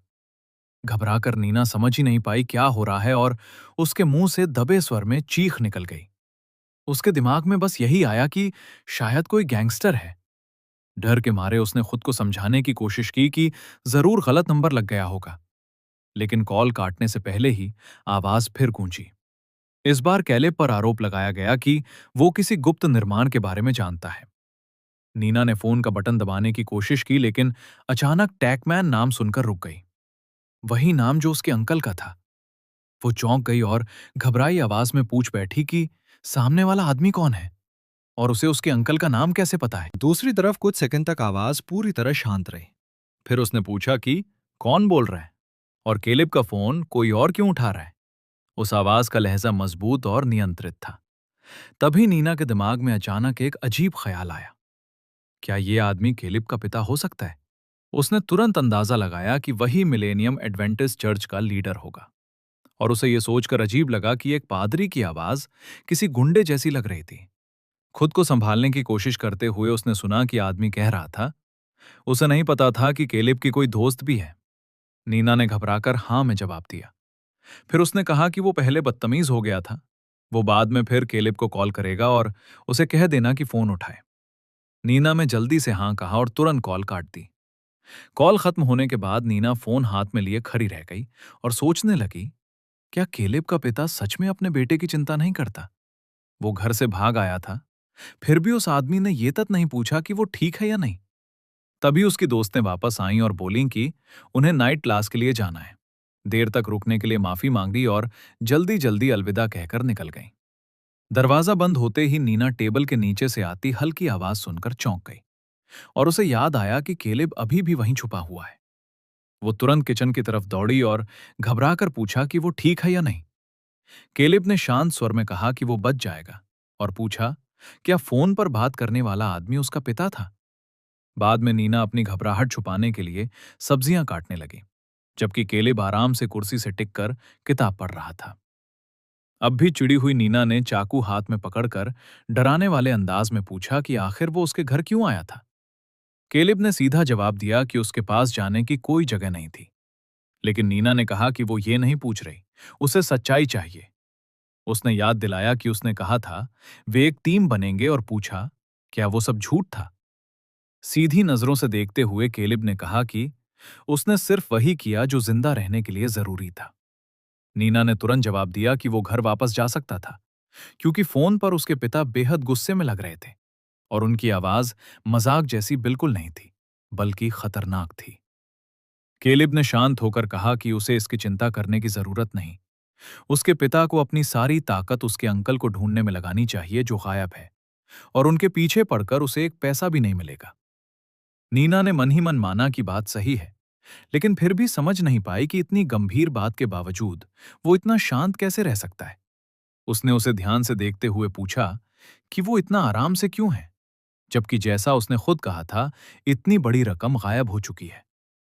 ऐसा लग रहा था जैसे उसे किसी चीज से फर्क ही नहीं पड़ता, जैसे मिलेनियम एडवेंटिस्ट चर्च भी खत्म हो जाए तो भी वो ठीक रहेगा। केलिब ने तुरंत जवाब नहीं दिया, कुछ पल चुप रहा, फिर धीरे से बोला कि इस समय सबसे जरूरी चीज सुरक्षा है। जब उसने कहा कि उसके पिता को फर्क नहीं पड़ेगा अगर वो यहां रहे, तो नीना ने तुरंत उसे रोक दिया और कहा कि इससे कुछ हल नहीं होता। उंगली उसकी तरफ उठाकर उसने आरोप लगाया कि वो बात घुमा रहा है और फोन पर उसके पिता ऐसे बात कर रहे थे जैसे केलेब और उसके अंकल एक ही पक्ष में हों। इसलिए उसे जानना ही होगा कि वो आखिर किस तरफ है। आंखें सिकोड़ते हुए उसने धमकी दी कि अगर उसने एक बार और झूठ बोला तो वो बिना झिझक उसे घर से बाहर निकाल देगी। केलेब ने ठंडी नजरों से उसे देखा और पूछा कि वो ऐसा कैसे करेगी? क्या सच में उसमें उसे बाहर निकालने की ताकत है? इससे पहले कि वो कुछ समझ पाती, केलेब थोड़ा और करीब झुक गया और उसी पल नीना का दिल तेजी से धड़कने लगा। उसे एहसास हुआ कि वे कितने करीब खड़े हैं और पास से उसका चेहरा और भी ज्यादा खूबसूरत लग रहा था। वो इतनी ज्यादा घबरा गई कि रिफ्लेक्स से अपनी आंखें बंद कर ली। उसे खुद भी नहीं पता था क्या होने वाला है। कैलेब हैरान होकर बोला कि उसने आंखें क्यों बंद कर ली। नीना ने तुरंत आंखें खोल दी। शर्म से उसका चेहरा लाल हो गया। लेकिन कुछ कहने से पहले ही कैलेब ने उलझन भरा चेहरा बनाकर पूछा, क्या वो सच में उम्मीद कर रही थी कि वो उसे किस करेगा? ये सुनते ही वो चौंक गई और शर्म व गुस्से से चिल्लाते हुए उस पर गलत इरादों का आरोप लगाने लगी। कैलेब ने शांत होकर कहा कि वो सिर्फ उसे घर से बाहर निकालने से रोकने की कोशिश कर रहा था और इसलिए अपने शरीर से उसका रास्ता रोक रहा था। उसने कहा कि उसके दिमाग में कोई गंदी बात नहीं थी। दोनों में बहस शुरू हो गई। दोनों एक दूसरे को दोष देने लगे। आखिरकार नीना ने उसे पागल कहा और चेतावनी दी कि वो उसके पास दोबारा ना आए। कैलेब कमरे की तरफ चला गया और कुछ सेकंड तक चुप खड़ा रहा, जैसे समझने की कोशिश कर रहा हो कि अभी अभी क्या हुआ। अगली सुबह नीना उठी तो पिछली रात की बात से अब भी परेशान थी। ऊपर से उसे विश्वास ही नहीं हुआ कि कैलेब उससे पहले स्कूल चला गया। उसने मन ही मन कसम खाई कि आज वो पूरी सच्चाई जानकर रहेगी। क्लासरूम पहुंचने पर उसने देखा कैलेब की सीट खाली थी। इससे वो और चिढ़ गई और सोचने लगी वो आखिर कहाँ गया।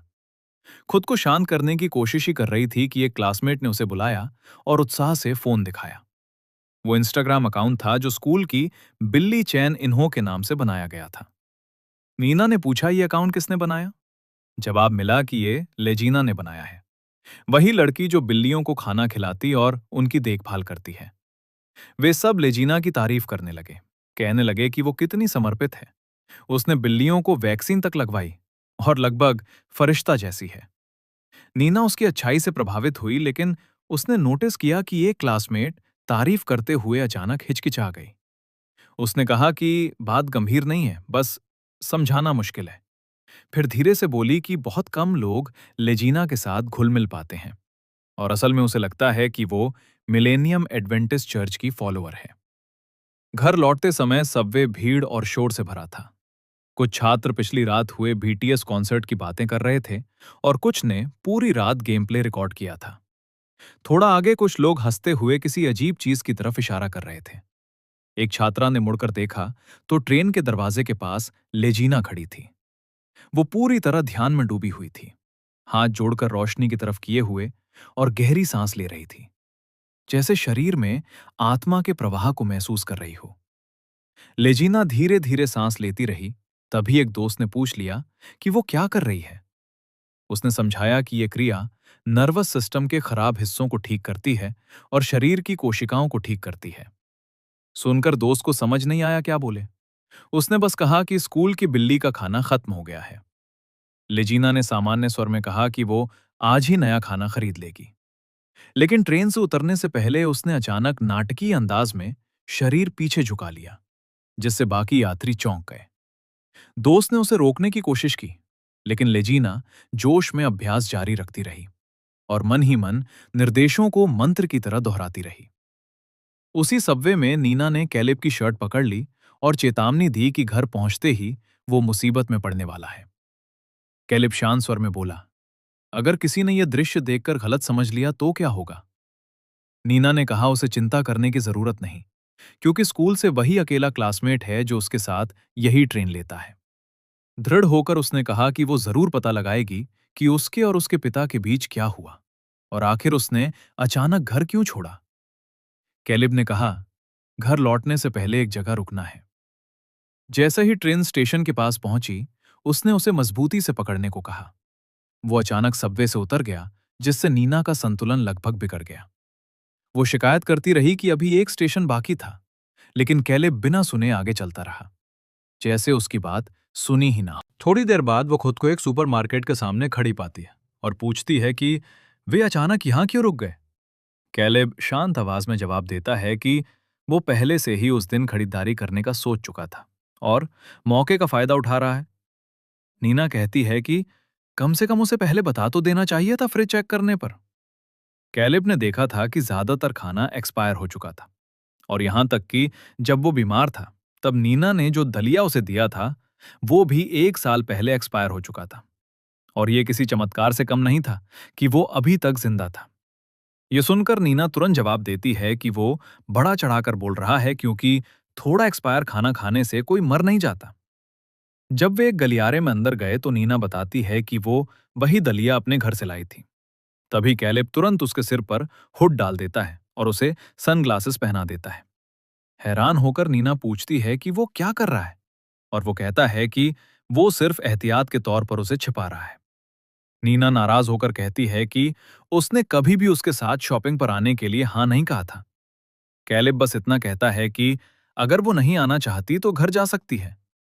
ये सुनकर नीना आहत हो जाती है और पूछती है कि वो इतना ठंडा कैसे हो सकता है, उसे याद दिलाते हुए कि वो उसके घर में रहता है और कम से कम उसे खुश रखने की कोशिश करनी चाहिए। तब कैलेब शांत लेकिन सख्त आवाज में कहता है कि उसके पास भी कुछ कहने के लिए है। वो कहता है कि अगर वो ऐसे ही उसे उकसाती रहीं तो वो उसके सारे दोस्तों को बता देगा कि वो उसके घर में रह रहा है। ये सुनकर नीना की आंखें हैरानी से फैल जाती हैं, और वो आगे जोड़ता है कि वो सारी बातें भी बता देगा, यहां तक कि ये भी कि मेहमान आने पर वो मेज के नीचे छिप जाती है और अपनी अजीब आदतों को कैसे छुपाने की कोशिश करती है। घबराकर नीना पूछती है कि क्या वो सच में इतनी छोटी हरकत कर सकता है। कैलेब ठंडे अंदाज में कहता है कि बस उसके साथ शॉपिंग कर लो और ये बात यहीं खत्म हो जाएगी। कुछ देर बाद कैलेब सामान से भरी ट्रॉली धकेल रहा था और नीना इतनी सारी चीजें देखकर हैरान रह गई और पूछने लगी कि क्या उसके पास इतना पैसा है। चिढ़कर वो ट्रॉली से सामान निकालने लगती है और कहती है कि सिर्फ एक वक्त के खाने जितना लेना काफी है। वो शिकायत करती है कि पढ़ाई में अच्छा होने के बावजूद कैलेब असली जिंदगी की बातों में बिल्कुल बेकार है। आखिर में नीना सिर्फ कुछ फ्रोजन फूड के पैकेट छोड़ देती है, क्योंकि उनकी हालत में वही काफी था। वो गहरी सांस लेकर कहती है कि लगता है वो कभी अपने माता पिता के साथ बाजार नहीं गया, क्योंकि सब्जियां चुनना जैसी चीजें तो बुनियादी जिंदगी के सबक होते हैं। नीना की बातों से कैलेब की नजरें दूर कहीं खो जाती हैं और उसके अंदर एक पुरानी याद जाग उठती है। उस समय दरवाजे की आवाज सुनकर वो सिर उठाता है। उसकी मां अभी अभी घर लौटी थी। वो भागकर उसे मिलने जाता है। उसकी मां जल्दी में अंदर आती है, अभी भी हाई हील पहने हुए, और उसके पिता के बारे में पूछती है। कैलेब कहता है कि वो अभी तक घर नहीं लौटे। ये सुनकर उसकी मां थक कर सांस छोड़ती है। उसका पति कई हफ्तों से काम पर नहीं गया था और इतनी कोशिशों के बाद भी वो खुद को संभाल नहीं पा रहा था। लड़का कहता है कि फ्रिज खाली है, लेकिन बात पूरी करने से पहले ही मां कुछ पैसे उसकी तरफ फेंक देती है और कहती है कि जाकर कुछ खाने के लिए ले आओ। उस रात उसने अकेले खाना खाया।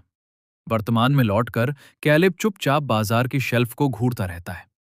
उसकी आंखों में हल्की उदासी और दिल में दबा हुआ अकेलापन साफ महसूस हो रहा था, जैसे पुरानी यादें अभी भी उसे छोड़ने को तैयार नहीं थी।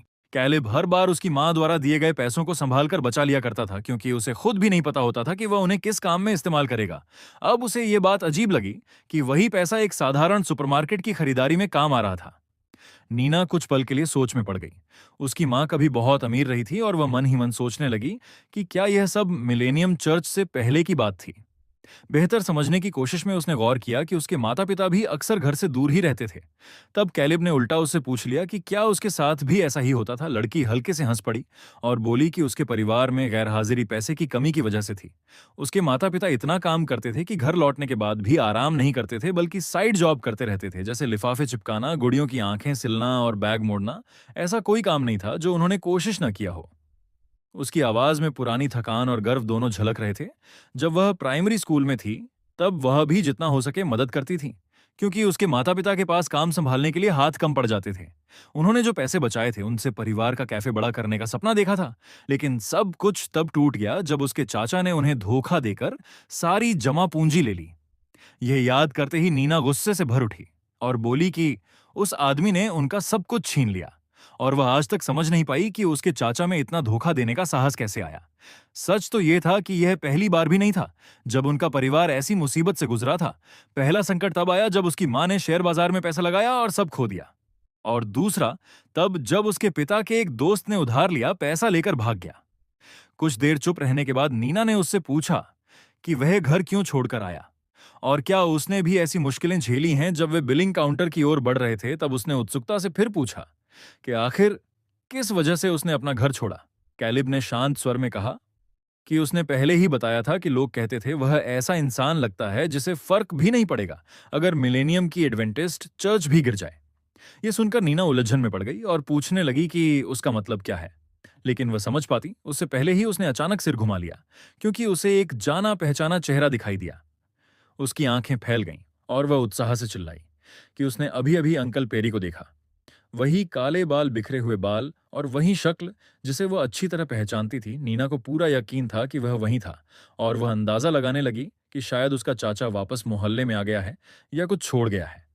उसने उत्साह में कहा कि दोनों मिलकर उसे पकड़ सकते हैं, लेकिन वह आगे बढ़ती उससे पहले ही एक मजबूत हाथ ने उसे खींच लिया। कैलिब ने जल्दी से उसे अपनी बाहों में रोक लिया और उसका मुंह ढक दिया ताकि वह लोगों का ध्यान अपनी ओर न खींचे।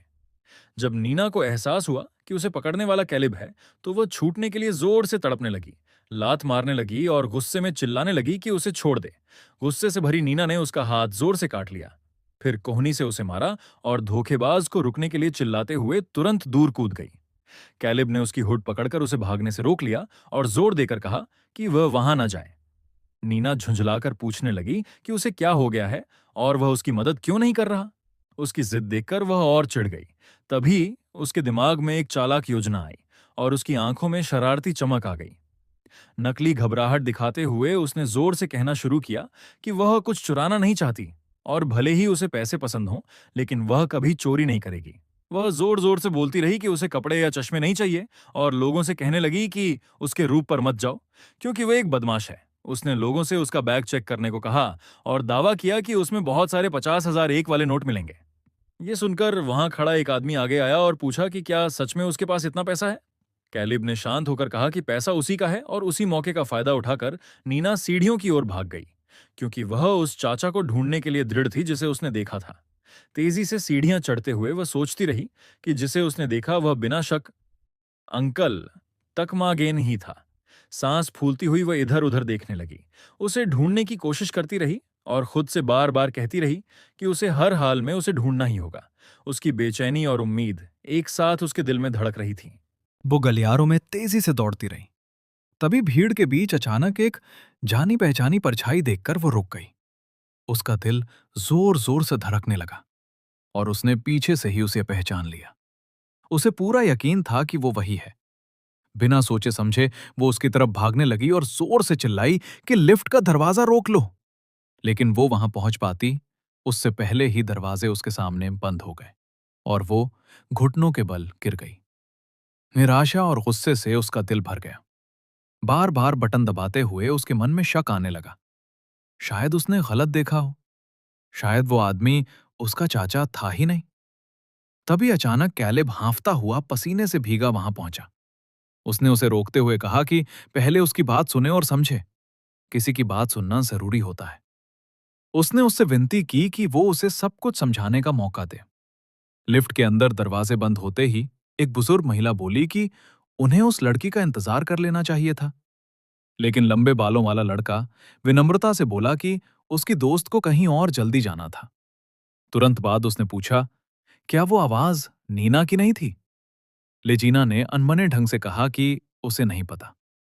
कुछ देर बाद जब सूरज ढलने लगा था, नीना और कैलेब पार्क में झूलों पर बैठे थे। दोनों के बीच भारी खामोशी थी। कैलेब ने फिर बात शुरू की और कहा, शायद उसने उसकी बात पहले ठीक से नहीं सुनी। उसने स्वीकार किया कि वो चाहता है कि मिलेनियम की एडवेंटिस्ट चर्च पूरी तरह खत्म हो जाए। कैलिब ने बताया कि उसने अपने पिता को उस धोखाधड़ी के बारे में नहीं बताया क्योंकि वो सच बर्दाश्त नहीं कर पाएंगे।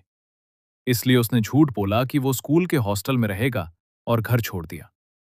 फोन पर जिस आदमी से उसने बात की थी वो गुस्से में था क्योंकि उसे पता चल गया था कि कैलिब सच जान चुका है और उसने डरते हुए कहा कि अगर उसके पिता ने उसे ढूंढ लिया तो शायद वो उसे मार डालेंगे।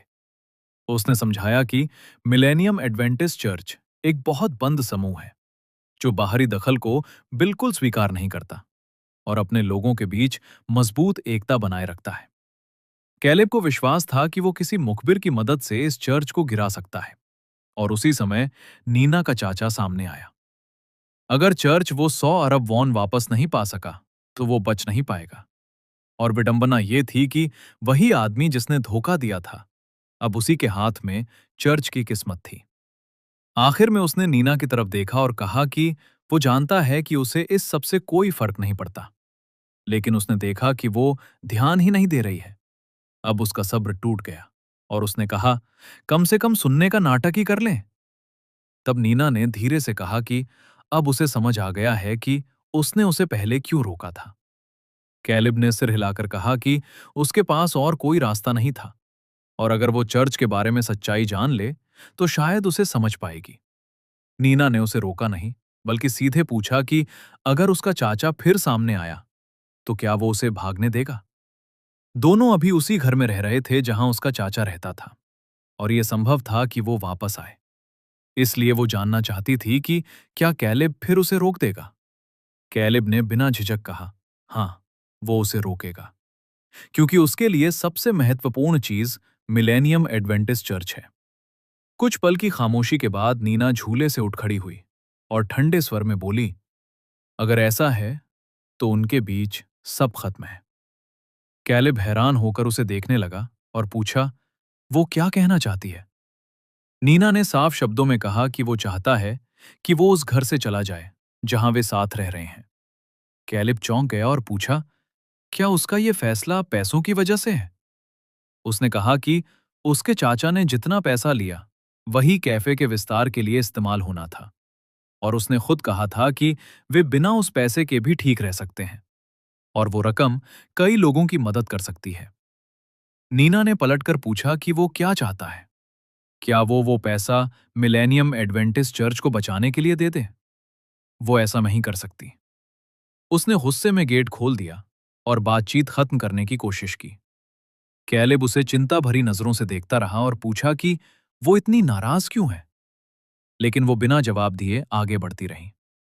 उसके कदम तेज थे और दिल में तूफान मचा हुआ था। लेकिन जब उसने पूछा कि क्या वो इसलिए गुस्सा है क्योंकि उसने उसे उसके चाचा को पकड़ने से रोका था, तो नीना अचानक रुक गई और बोली कि हाँ, ये भी एक वजह है। वो उसकी तरफ मुड़ी और गुस्से में चिल्लाई कि अब तक उसने जो कुछ भी कहा वो सब झूठ था, और पूछा, क्या सच में वो सोचता है कि वो उसे उस घर में रहने देगी। उसने साफ कहा कि उसने कभी ये नहीं सोचा था कि उसे अपने घर में रखने से वो कितने खतरे में पड़ सकती है। अगर किसी को पता चल गया, चाहे उसके दोस्त हों या उसका अपना पिता, तो वो खुद मुश्किल में फंस जाएगी। मीना ने ठंडे स्वर में कहा कि इतना सब होने के बाद भी वो सिर्फ मिलेनियम एडवेंटिस्ट चर्च के बारे में सोच रहा है। कैलिब ने खुद को सही ठहराने की कोशिश की और कहा कि अगर उसने शुरू से सच बताया होता तो वो उसे वैसे भी घर से निकाल देती। नीना ने तुरंत जवाब दिया कि हाँ, वो ऐसा ही करती। कैलिब ने कहा कि वो ऐसे बर्ताव कर रही है जैसे उसने उसे धोखा दिया हो, और उस पर आरोप लगाया कि वो सिर्फ चर्च के डर से उसके साथ अच्छा व्यवहार कर रही थी। नीना ने जोर देकर कहा कि ऐसा नहीं है, लेकिन कैलिब जानना चाहता था कि फिर उसने उसे अपने घर में रहने क्यों दिया। उसने कहा कि ये सिर्फ डर की वजह से ही हो सकता है। नीना ने मान लिया कि हाँ, थोड़ा डर तो था, लेकिन उसके पीछे एक और वजह भी थी। जब उसने उस वजह को बताने के लिए जोर डाला तो उसने सवाल वापस उसी पर डाल दिया और कहा कि वो खुद ही अंदाजा लगाए। दोनों की नजरें आपस में टकराईं और कुछ पल के लिए खामोशी छा गई। जितनी देर वे एक दूसरे को देखते रहे, नीना का चेहरा गर्म होने लगा और उसका दिल तेजी से धड़कने लगा। वो कभी भी असली वजह नहीं बताएगी। उसने नजरें फेर ली और कहा कि उसे कुछ नहीं पता। लेकिन कैलिब ने जोर दिया कि वो झूठ बोल रही है क्योंकि वो कुछ कहने वाली थी। परेशान होकर नीना ने जोर से दरवाजा खोला और उसे कमरे से बाहर निकल जाने को कहा। वो बोली कि वो अब उसके साथ नहीं रहना चाहती। जैसे ही वो कमरे में दाखिल हुई, वो हैरान रह गई। वहां रंग बिरंगे पैकेट्स का ढेर रखा था जो मैक्रोन जैसे लग रहे थे। कैलिब ने बताया कि ये सब उसी के लिए हैं क्योंकि जब से वो उसके घर में रह रहा था, उसे बुरा लग रहा था कि वो सिर्फ ले रहा है और कुछ दे नहीं रहा। उसे बस इतना याद था कि एक बार उसके दोस्तों ने उसे ये मिठाई दी थी और उसने कहा था कि ये उसकी पसंदीदा है, इसलिए उसने उसके लिए इतने सारे खरीद लिए। नीना इतनी सारी चीजें देखकर हैरान रह गई और बोली कि इसमें तो बहुत पैसा लगा होगा। कैलेब ने शांत स्वर में कहा कि अगर पैसे बचाने के बारे में सोचा जाए तो वो असली तोहफा नहीं कहलाता। नीना ने डिब्बा कसकर पकड़ लिया। उसे समझ नहीं आ रहा था क्या कहे। खामोशी में वो सोचने लगी कि कैलेब को अपने घर में रहने देना सच में एक खतरनाक फैसला था, बहुत खतरनाक फैसला। अतीत में एक बार वो अपनी कॉपी में ध्यान से लिख रही थी और प्यार के बारे में पंक्तियां लिख रही थी। उसे एक ग्रेनेड से तुलना कर रही थी। तभी उसका चाचा रेस्टोरेंट में आया, अपनी बहन को नमस्ते किया और काम के बारे में पूछा। उसकी मां ने जल्दी से उससे कहा कि थोड़ी देर अपनी भांजी का ख्याल रखे। वो नीना के पास बैठ गया और बोला कि वो उसे नजरअंदाज कर रही है और पूछा वो क्या कर रही है। नीना ने कहा कि वो अपना होमवर्क कर रही है। जिज्ञासा से उसने पूछा, क्या वो कविता लिख रही है? नीना ने बताया कि वो प्यार के बारे में लिख रही है। उसका चाचा हंस पड़ा और बोला कि वो खुद तो कभी होमवर्क नहीं करता था, और नीना ने उसे घमंडी कहा। वो बोला कि भले ही वो पढ़ाई में अच्छा नहीं था, लेकिन खुद को बहुत संवेदनशील मानता है, और उसने उसकी कॉपी लेकर कविता पढ़नी शुरू की। जैसे ही उसने पहली लाइन पढ़ी, प्यार एक ग्रेनेड है, वो जोर से हंस पड़ा और हैरान हुआ कि 9 साल की लड़की ऐसा कैसे लिख सकती है। हंसते हुए उसने अपनी बहन से पूछा कि उसने इतनी गहरी सोच वाली बच्ची को कैसे पाला। उसकी मां ने उसे धीरे बोलने को कहा क्योंकि रेस्टोरेंट में ग्राहक थे। चाचा ने हंसते हुए कहा कि वो बाकी कविता धीरे से पढ़ेगा, और खुद को संभालने की कोशिश करने लगा। प्यार एक ग्रेनेड है, जब तुम उसकी पिन निकालते हो तो बस समय की बात होती है। वो धीरे धीरे जलता है और फिर जोरदार धमाके के साथ फटता है, और इसलिए प्यार एक ग्रेनेड है। कविता खत्म करने के बाद उसका चाचा कुछ पल के लिए चुप हो गया, फिर बोला कि ये सच में बहुत गहरी और अच्छी कविता है। उसकी आंखों में पहली बार हल्की सी हैरानी और गर्व दोनों नजर आ रहे थे। नीना ने हैरानी से उसे देखा जब उसने पूछा कि क्या उसने ये कविता खुद लिखी है, और उसने समझाया कि एक कस्टमर ने उसकी मदद की थी, एक ऐसा आदमी जिसे शायद उसकी गर्लफ्रेंड ने छोड़ दिया था। उसके अंकल ने सोचते हुए कहा कि सेफ्टी पिन उस चीज को दिखाता है जो प्यार को फटने से रोकती है, और जैसे ही वो हटती है, भावना जल उठती है। नीना ने मासूमियत से पूछा, क्या वो इस कविता से कोई इनाम जीत सकती है, क्योंकि कॉन्टेस्ट में कई गिफ्ट्स मिलते हैं। अंकल ने उत्साह से कहा, हाँ बिल्कुल जीत सकती है। फिर उसने उसे गौर से देखा और बोला कि उसे प्यार के बारे में समझ है, लेकिन कविता का सबसे जरूरी हिस्सा अभी भी बाकी है। नीना उत्सुक हो गई और पूछा, वो क्या है? अंकल उसके करीब आया और बोला, इसे लिख लो, और धीरे धीरे बोलना शुरू किया। फिर वो उसके पास झुक गया और उसके कान में कुछ फुसफुसाया। नीना की आंखें चौड़ी हो गईं। वो पूरी तरह शॉक में थी। अंकल हल्का सा मुस्कुराया और धीरे से बोला, यही है असली प्यार, वापस वर्तमान में। नीना बड़े चाव से बर्गर पकड़कर एक बड़ा बाइट लेती है। उसके चेहरे पर संतोष साफ दिख रहा था। कैलेब उसे देखता है और पूछता है, क्या यह डिनर के लिए काफी है? वो आराम से जवाब देती है कि बर्गर भी खाना ही होता है। कैलेब हल्का सा सांस छोड़ता है और कहता है, अगर वो खुश है तो ठीक है, लेकिन फिर चिंता जताता है कि फ्रिज खाली है और पूछता है, कल क्या खाएंगे? नीना एक पल के लिए चुप हो जाती है।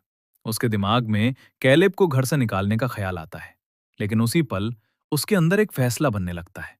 वो सोचती है, अगर वो उसे निकाल देगी तो उसे अकेले रहना पड़ेगा, खर्चे संभालने होंगे और उस अंकल का इंतजार करना होगा जो शायद कभी लौटे ही ना। लेकिन दूसरी तरफ कैलेब है जो खर्च बांटता है, पढ़ाई में मदद करता है, बीमार होने पर ख्याल रखता है, और सबसे बड़ी बात, अब उसे अकेले सोने से डर नहीं लगता। जैसे तराजू के दोनों पल्ले हों, वो सब सोचकर समझ जाती है कि सही फैसला क्या है। वो अचानक हाथ उठाकर बोलती है कि परसों मार्केट चलेंगे, क्योंकि कल बंद रहेगा। लेकिन तभी कैलेब कुछ नोटिस करता है और उसका चेहरा गंभीर हो जाता है। वो देखता है कि नीना के हाथ से खून निकल रहा है। बाद में जब वो उसका घाव साफ कर रही होती है तो कहती है, शायद अंकल के पीछे भागते वक्त लग गया होगा। फिर वो बात बदलते हुए पूछती है, क्या वो लेजिना को जानता है? कैलेब मना करता है। नीना बताती है कि अफवाह है कि लेजिना उस मिलेनियम चर्च से जुड़ी है। कैलेब शांत स्वर में कहता है कि उसने पहली बार यह सुना है और वो खुद भी किसी चर्च में नहीं जाता। नीना सोच में पड़ जाती है और पूछती है, क्या उसे फर्क नहीं पड़ता जब लोग उसे उस सब से जोड़ते हैं? कैलिब शांत रहता है और कहता है कि उसे आदत हो चुकी है। नीना थोड़ी हैरान होती है और कहती है, अगर वो सच बता दे तो और पॉपुलर हो सकता है। लेकिन कैलिब ठंडे स्वर में कहता है कि उसे पॉपुलर होने में कोई दिलचस्पी नहीं है। ये सुनकर नीना चौंक जाती है और उसे चुराने लगती है। लेकिन कैलिब गहरी सांस लेकर कहता है कि अगर वो उस इंसान के साथ नहीं है जिसे वो पसंद करता है, तो पॉपुलर होने का कोई मतलब नहीं। ये सुनकर नीना कुछ पल के लिए चुप हो जाती है। उसका दिल हल्का सा धड़क उठता है। वो सोचने लगती है, क्या सच में कैलिब किसी को पसंद करता है? ये ख्याल उसे अजीब सा महसूस कराता है। पीटी क्लास में जब बाकी सब टेबल टेनिस खेल रहे होते हैं, वो दूर बैठकर कैलिब को देखती है, जो चुपचाप पढ़ाई कर रहा होता है। वो सोचती है कि वो अपने राज कितनी आसानी से छुपा लेता है, और मन ही मन सोचती है कि जिस इंसान को वो पसंद करता है, उसके सामने वो कैसा होगा। ट्रेन में लौटते वक्त भी वो उसे दूर से देखती रहती है।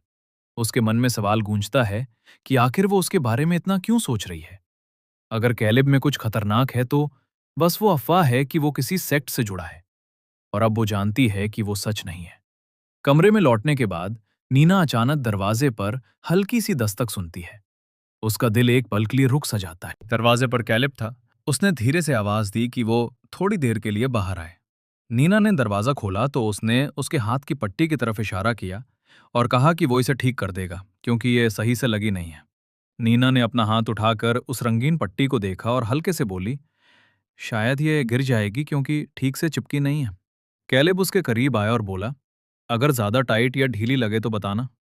उसका ये ख्याल रखने वाला अंदाज देखकर नीना थोड़ा घबरा गई। उसके गाल हल्के लाल हो गए।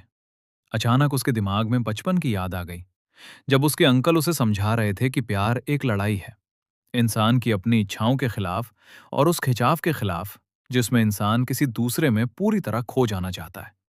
तभी उसकी मां ने डांटते हुए कहा कि बच्ची के सामने ऐसी अजीब बातें मत करो। अंकल हंस पड़े और बोले कि जब बड़ी होगी तब समझाऊंगा। जाते जाते उन्होंने नीना के गाल को हल्के से दबाया और कहा, बस एक बात याद रखना। वो शब्द नीना के दिल में कहीं गहराई तक बस गए थे, और अब सालों बाद जब वो कैलिब को देख रही थी तो उसका दिल तेज धड़कने लगा। वो धीरे से उसके पास आई और अंकल की बात याद करते हुए अचानक झुककर उसके गाल पर किस कर दिया। कुछ सेकंड के लिए सब कुछ जैसे रुक गया, दोनों बिल्कुल चुप। फिर अचानक नीना जोर से चिल्लाई और उसे जोर से धक्का दे दिया। कैलिब पीछे गिर गया और उसके चेहरे पर हैरानी साफ थी। नीना ने अपना हाथ मुंह पर रख लिया। सांसें तेज हो गई। वो हड़बड़ाते हुए बोली कि उसने अभी उसे किस कर दिया। कैलिब ने हल्के शर्माते हुए पूछा, क्या वो ये कह रही है कि उसे वो पसंद है? ये सुनकर नीना और घबरा गई। उसका दिल तेजी से धड़कने लगा। उसने अचानक बहाना बनाया कि उसका हाथ दर्द कर रहा है और लगता है टूट जाएगा। बिना कुछ सुने वो तुरंत उठी और लड़खड़ाते हुए कमरे की तरफ भाग गई। कमरे में पहुंचकर वो सीधे बिस्तर पर गिर गई, कंबल से अपना चेहरा ढक लिया और बेचैनी में इधर उधर लौटने लगी। खुद से सवाल करने लगी कि उसने ऐसा क्यों किया। इतने सारे ऑप्शन थे, फिर भी उसने उसे किस ही क्यों किया। उसने चादर को कसकर पकड़ा और मान लिया कि उस पल में उसका चेहरा बहुत करीब था, इतना करीब कि वो खुद को रोक नहीं पाई। उसका दिल जोर जोर से धड़क रहा था। उसे उसकी नजरें याद आने लगीं। वो पल जब दोनों के बीच की दूरी खत्म हो गई थी, जैसे वो किसी साफ बर्फ के मैदान को देख रही हो, इतना मासूम और साफ कि उस पर अपनी छाप छोड़ने का मन करे। लेकिन जितना वो सोचती गई, उतनी ही परेशान होती गई।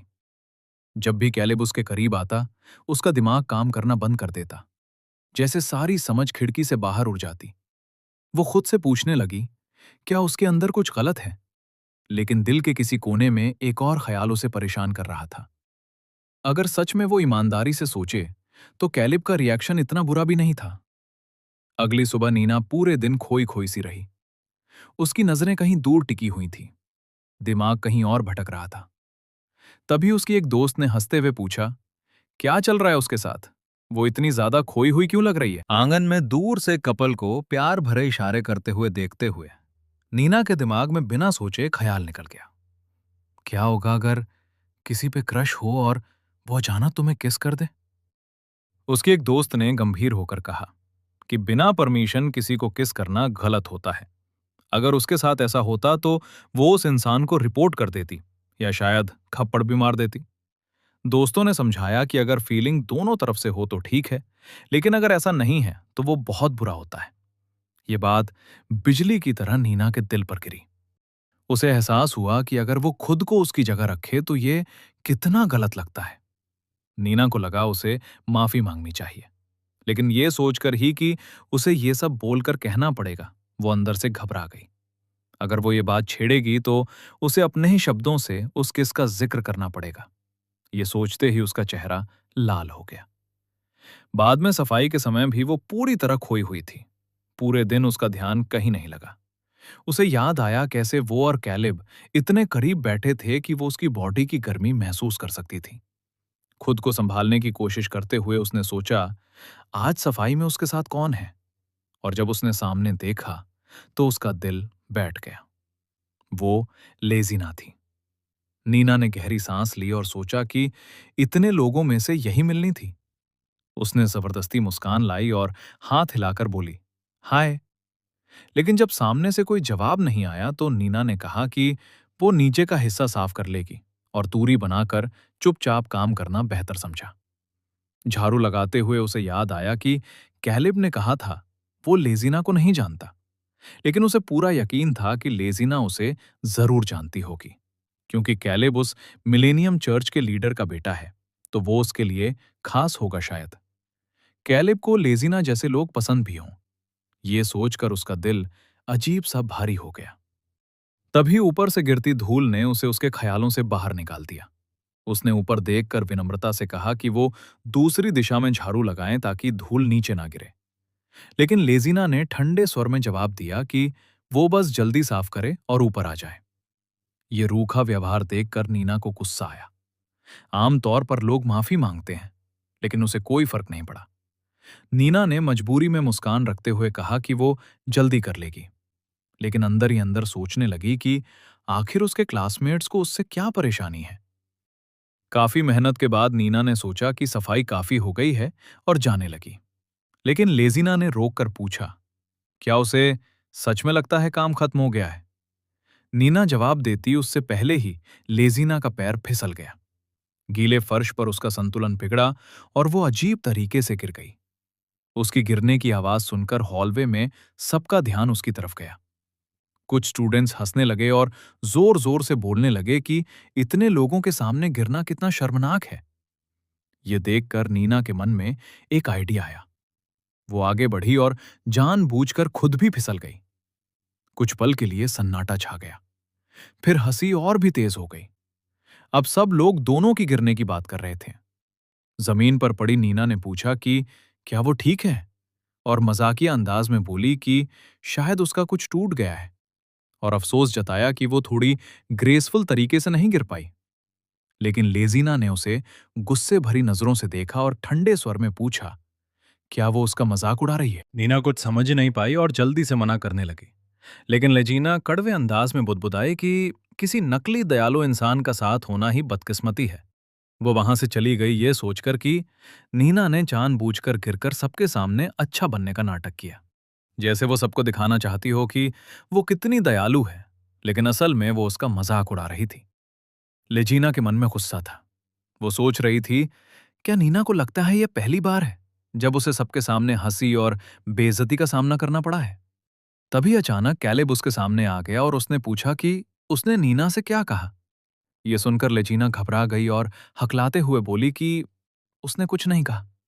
लेकिन कैलेब ने उसे रोका और समझाया कि नीना ने जानबूझकर खुद को गिराया था ताकि लेजीना अकेले शर्मिंदा ना हो। उसने पूछा कि उसने उसे थैंक यू क्यों नहीं कहा। कैलेब ने कहा कि बस देखकर ही समझ आता है कि नीना कितना अलग महसूस कर रही थी, और पूछा क्या लेजीना को अंदाजा है कि बाकी क्लासमेट्स उसके बारे में क्या सोच रहे होंगे। उसने आगे कहा कि जब कोई मदद करता है तो धन्यवाद कहना जरूरी होता है। यह सुनकर लेजीना कुछ पल के लिए चुप हो गई। फिर उसने धीरे से माना कि वो सही कह रहा है, और तुरंत नीना के पास जाकर गहरी नजरों से देखते हुए सिर्फ एक शब्द कहा, थैंक यू। उसका वो अचानक गंभीर अंदाज देखकर नीना पूरी तरह कंफ्यूज हो गई।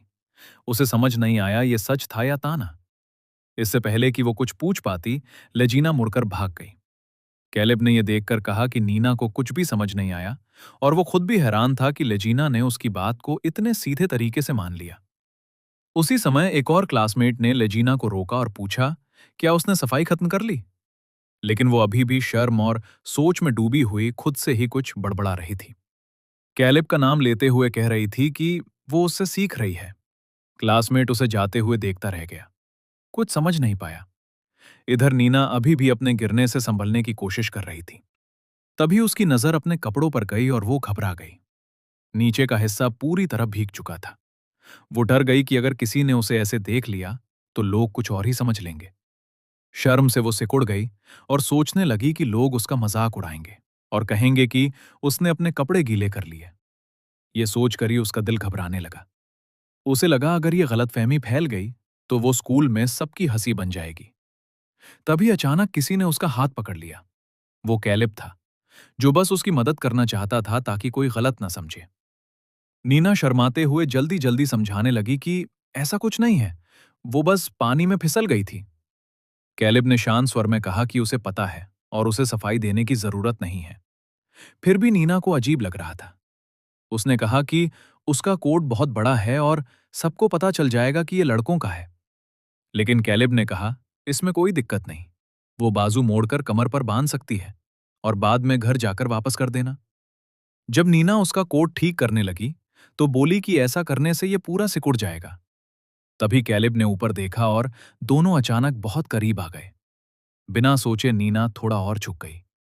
उसका दिल तेज धड़कने लगा। कैलेब अचानक पीछे हट गया, अपनी घबराहट छुपाने की कोशिश करते हुए, जबकि नीना वहीं खड़ी रह गई, पूरी तरह उलझन में कि आखिर उसने ऐसा रिएक्ट क्यों किया। नीना ने उसे गुस्से भरी नजरों से देखा और पूछा, वो ऐसा व्यवहार क्यों कर रहा है, जैसे उससे दूर भाग रहा हो, जैसे उसे छूने से डर रहा हो। गुस्से में उसने कहा कि वो उसे किसी कीड़े की तरह ट्रीट कर रहा है और ये बात उसे सच में चोट पहुंचा रही है। कैलिब ने समझाने की कोशिश की कि बात वैसी नहीं है, वो बस दोबारा कोई शर्मनाक सिचुएशन नहीं चाहता। लेकिन नीना के लिए ये बात और भी बुरी लग गई। उसे लगा जैसे वो उस पल से नफरत करता है। दुखी होकर उसने पूछा, क्या उसे वो सब इतना बुरा लगा था? कैलिब चुप रह गया, क्योंकि उसे समझ आ गया कि नीना ने उसकी बात को गलत समझ लिया है। मुंह फुलाकर नीना ने माना कि उससे गलती हुई थी जो उसने उसे अचानक किस कर लिया, लेकिन फिर भी उसे ऐसा व्यवहार मिलना गलत लगा। फिर उसने ठान लिया कि वो अपने तरीके से माफी मांगेगी। वो अचानक जमीन पर गिर गई और सिर पटकने लगी, जैसे सजा दे रही हो खुद को। कहने लगी कि वो तब तक माफी मांगेगी जब तक उसे संतोष न हो जाए। तभी अचानक खिड़की से एक जानी पहचानी आवाज आई। वो सुनो था। मुस्कुराते हुए उसने कहा कि अब उसकी शंका दूर हो गई। उसने बताया कि उसने उन्हें मार्केट में साथ देखा था और अब यहां देखकर उसे पूरा यकीन हो गया कि वही नीना थी जो उस दिन कैलिब के साथ थी। जब सुनो ने येलो कोट का जिक्र किया तो नीना ने मान लिया और याद किया कि उसने वही पहना था। कैलिब हैरान होकर बोला कि उसे झूठ बोलना चाहिए था, लेकिन नीना ने कहा, अब कोई फायदा नहीं, क्योंकि सुनो सब देख चुका है। सुनो मजे लेते हुए अचानक पूछ बैठा, क्या वो सबको बता दे कि दोनों डेट कर रहे हैं? ये सुनते ही नीना और कैलिब दोनों एक साथ चिल्ला पड़े कि वो डेट नहीं कर रहे। सुनो ये सुनकर हैरान रह गया। आखिर दोनों साथ शॉपिंग कर रहे थे और किस भी कर चुके थे। नीना ने घबराकर पूछा, क्या उसे किसके बारे में भी पता है? और कैलिब, जो अब इस बात से परेशान हो चुका था, बस ये जानना चाहता था कि क्या वो ये बात फैलाएगा। कैलिब की तीखी नजर देखकर सुनो ने कहा कि वो कुछ नहीं बताएगा। वो बस कंफर्म करना चाहता था। उसे उनके मामलों में दखल देने की कोई जरूरत नहीं है। जाते जाते वो मजाक में उन्हें सीक्रेट कपल कहकर चला गया। उसके जाने के बाद नीना ने राहत की सांस ली और कहा, अच्छा हुआ कि सुनो ही था, क्योंकि वो भरोसेमंद लगता है। वापस ट्रेन में नीना ने कैलिब को मैसेज किया और कहा कि सोचने पर उसे लगता है कि सुनो और लेजीना अक्सर साथ रहते हैं। उसने पूछा, क्या ऐसा हो सकता है कि सुनो भी उस मिलेनियम चर्च से जुड़ा हो? कैलिब ने मना कर दिया और कहा कि उसे पूरा यकीन है कि सुनो वहां नहीं जाता। हालांकि उसने ये माना कि लेजीना के बारे में उसे नहीं पता। नीना ने पूछा, उसे इतना यकीन कैसे है? तब कैलिब ने बताया कि वो सुनो को मिडिल स्कूल से जानता है। दोनों एक ही क्लास में पढ़ते थे। फिर दोनों ने तय किया कि वो अलग अलग घर जाएंगे, ताकि रास्ते में अगर सुनो मिल जाए तो शक ना हो। इसलिए वो ट्रेन में भी थोड़ी दूरी बनाकर बैठ गए। नीना ने कहा कि उसे अच्छा लगा कि वो इतना कॉन्फिडेंट है और बोली कि वो उसका कोट धोकर वापस कर देगी। लेकिन कैलेब ने अचानक पूछा, क्या वो अपनी कोरियन लैंग्वेज की पढ़ाई कर रही है? नीना इस अचानक बदले हुए टॉपिक से कंफ्यूज हो गई और बात टालने लगी। फिर बहाना बनाकर बोली कि उसका फोन सही से काम नहीं कर रहा और वो मैसेज पढ़ नहीं पा रही। ट्रेन धीरे होने लगी और जैसे ही डोर्स खुले, नीना अचानक खदी हुई और तुरंत बाहर भाग गई। लेकिन क्योंकि दोनों साथ रहते थे, घर भागकर एक्सरसाइज से बचना बिल्कुल बेकार था। उस रात नीना बाथरूम में थी जब उसने फॉसेट से एक अजीब सी आवाज सुनी। डर कर वो झुक कर पास से देखने लगी और गुस्सा करते हुए बोलने लगी कि ये आवाज कितनी क्रीपी है, शायद फॉसेट खराब है। एक गहरी सांस लेते हुए उसने कंप्लेन किया कि घर में हमेशा कुछ ना कुछ प्रॉब्लम होती रहती है। और फिर उसे याद आया कि उसे अभी केलेब के कपड़े भी धोने हैं। जब वो पानी दोबारा चलाने की कोशिश कर रही थी, उसका फोन वाइब्रेट हुआ। उसने फोन उठाया और देखा, सिटी हॉल से अनरेड मैसेजेस आए हैं, जिसमें वार्निंग थी कि रिपेयर के लिए पानी सप्लाई बंद होने वाली है और बंद होने से पहले पानी जुम लगा हुआ आ सकता है। तभी लॉन्ड्री रूम से एक और आवाज आई और उसने देखा वॉशिंग मशीन अपने आप चल रही है। शक से उसने दरवाजा खोला और केलेब से पूछा, क्या उसने मशीन ऑन की है? केलेब ने शांत तरीके से हाँ बोला और कहा कि वो यूजुअली उसके और अपने कपड़े अलग रखता है, लेकिन आज कपड़े कम थे, इसलिए उसने दोनों यूनिफॉर्म्स एक साथ डाल दिए। नीना एकदम जम सी गई। जुंग वाले पानी की बात उसके दिमाग में गूंजने लगी। उसका चेहरा सफेद पड़ गया और उसकी नजर मशीन पर टिक गई, जो हिल रही थी। वो धीरे से बोलने लगी कि शायद अब वो मुश्किल में है। जब नीना और केलेब ने कपड़े निकाले, तब तक बहुत देर हो चुकी थी।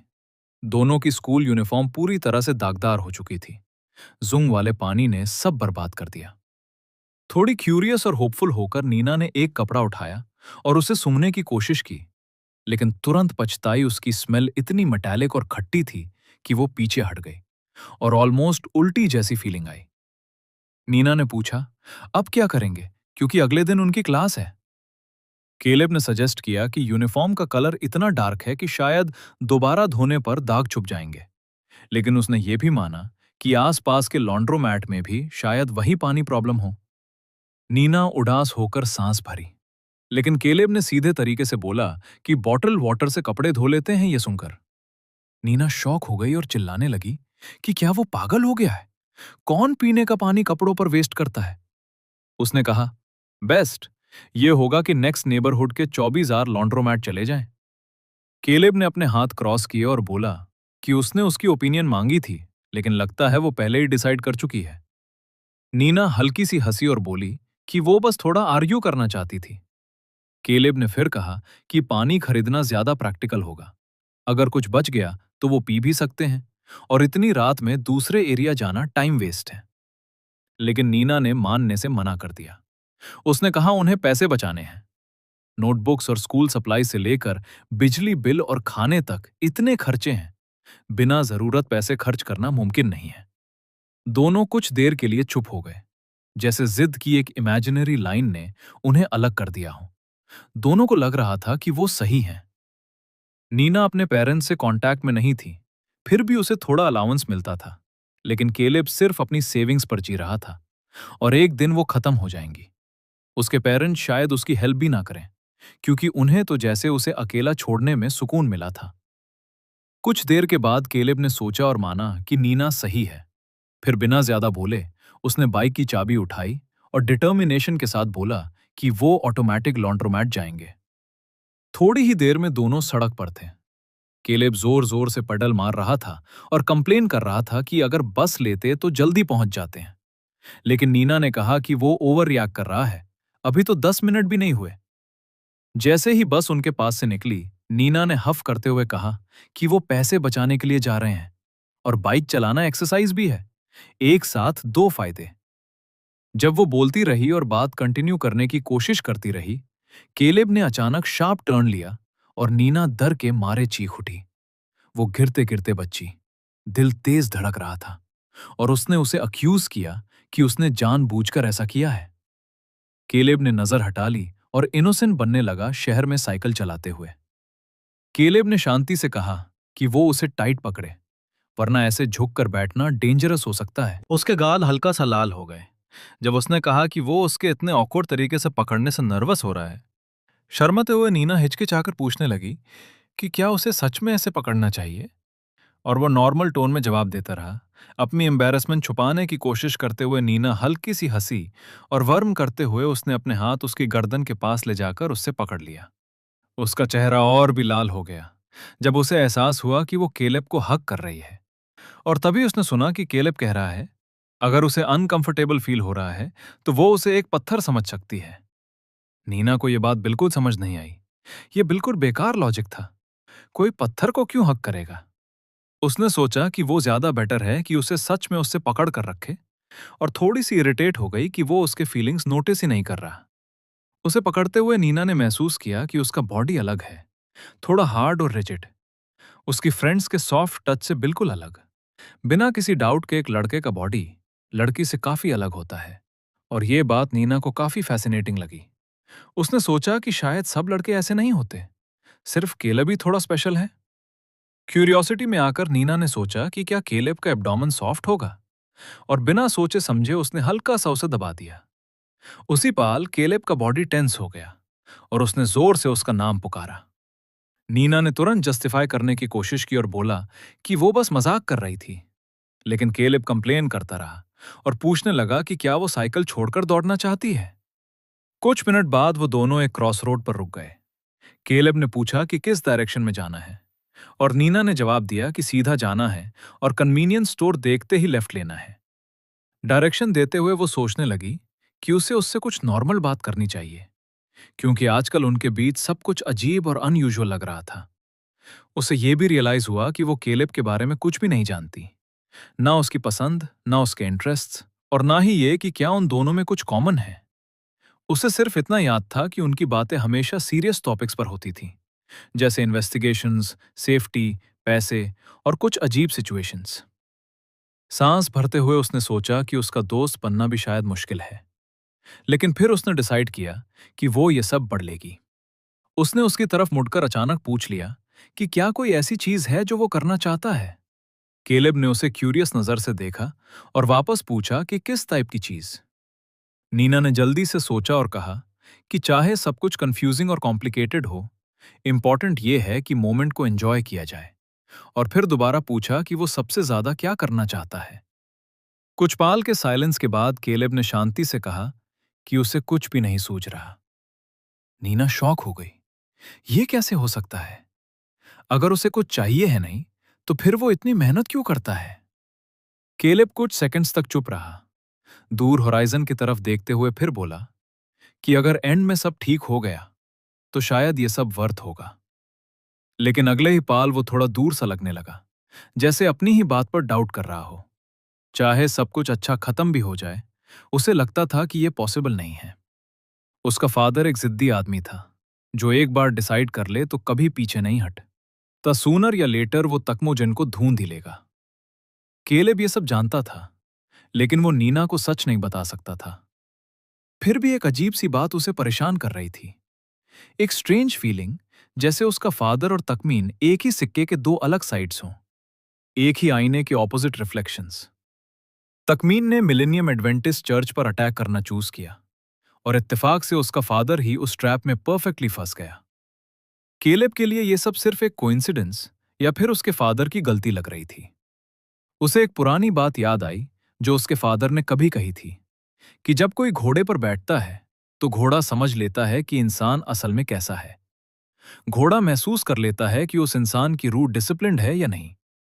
अगर उससे चलाने वाला कमजोर हो तो घोड़ा उसे अपना दुश्मन मान लेता है, लेकिन अगर कोई स्ट्रांग हो तो घोड़ा यूज रिस्पेक्ट के लायक मानता है। यही बात इंसानों पर भी लागू होती है। जैसे घोड़ा अपने लीडर का असली कैरेक्टर पहचान लेता है, वैसे ही इंसान भी एक दूसरे की असली फितरत महसूस कर सकते हैं, चाहे वो एक दूसरे को पूरी तरह जानते ना हो। इतने डाउट्स और डर के बावजूद केलेब जानता था कि उसके पास बिलीव करने के अलावा कोई ऑप्शन नहीं है, चाहे चांस सिर्फ 100 में एक ही क्यों ना हो। यह बात बिल्कुल क्लियर थी कि मिलेनियम एडवेंटिस्ट चर्च का फ्यूचर पूरी तरह तकमुगन पर डिपेंड करता है। बाद में जब वो लॉन्ड्री मैट में वेट कर रहे थे, नीना ने कहा कि कपड़े सूखने में लगभग 50 मिनट लगेंगे और फिर वो घर जाएंगे। क्यूरियोसिटी में केलेब ने पूछ लिया कि उसका अंकल कैसा इंसान है।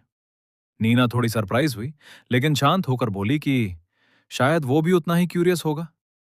फिर कुछ पल के लिए सोच में पड़ गई और बोली कि उसका अंकल तो अपनी फैमिली के लिए भी एक मिस्ट्री है। उसने बताया कि उसने अपने अंकल को तब नोटिस करना शुरू किया था जब वो मिडिल स्कूल में थी, जब उसने ऑनलाइन गेम्स में चीट करने का तरीका बनाया था। हाई स्कूल के दौरान वो अचानक गायब हो गया और फैमिली ने उसके लिए मिसिंग रिपोर्ट भी फाइल की थी।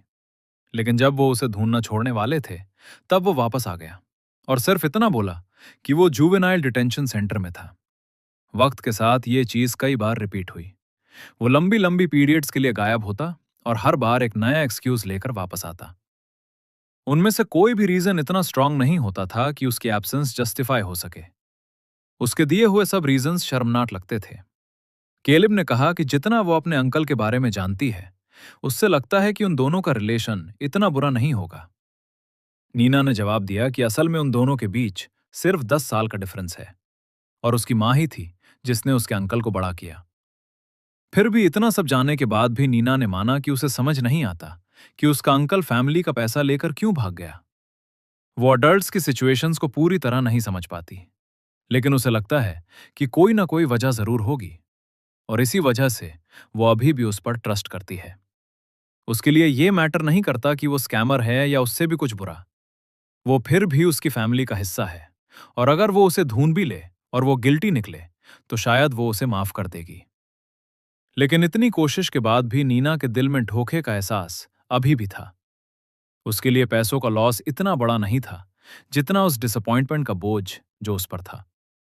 सबसे ज्यादा उसे ये डाउट परेशान करता था कि उसके अंकल के लिए फैमिली का असली मतलब क्या है। मीना का चेहरा धीरे धीरे उदास हो गया और केलेब ने उसके फेस पे दिख रहा डिस्करेजमेंट नोटिस कर लिया। कुछ देर बाद वो ठक कर टेबल पर झुक गई और रूम में सन्नाटा छा गया। ये देखकर केलेब ने धीरे से उसका नाम लिया और पूछा, क्या वो ठीक है?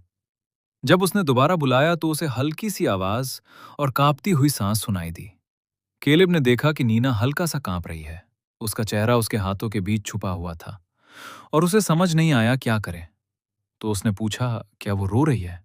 लेकिन नीना बस धीरे धीरे कुछ उलझे हुए लफ्ज बोलती रही। पूछती रही कि फैमिली को इतना पैसे बचाने की क्या जरूरत है जब आखिर में वो खो ही जाएगा। उसकी आवाज और ज्यादा कांपने लगी।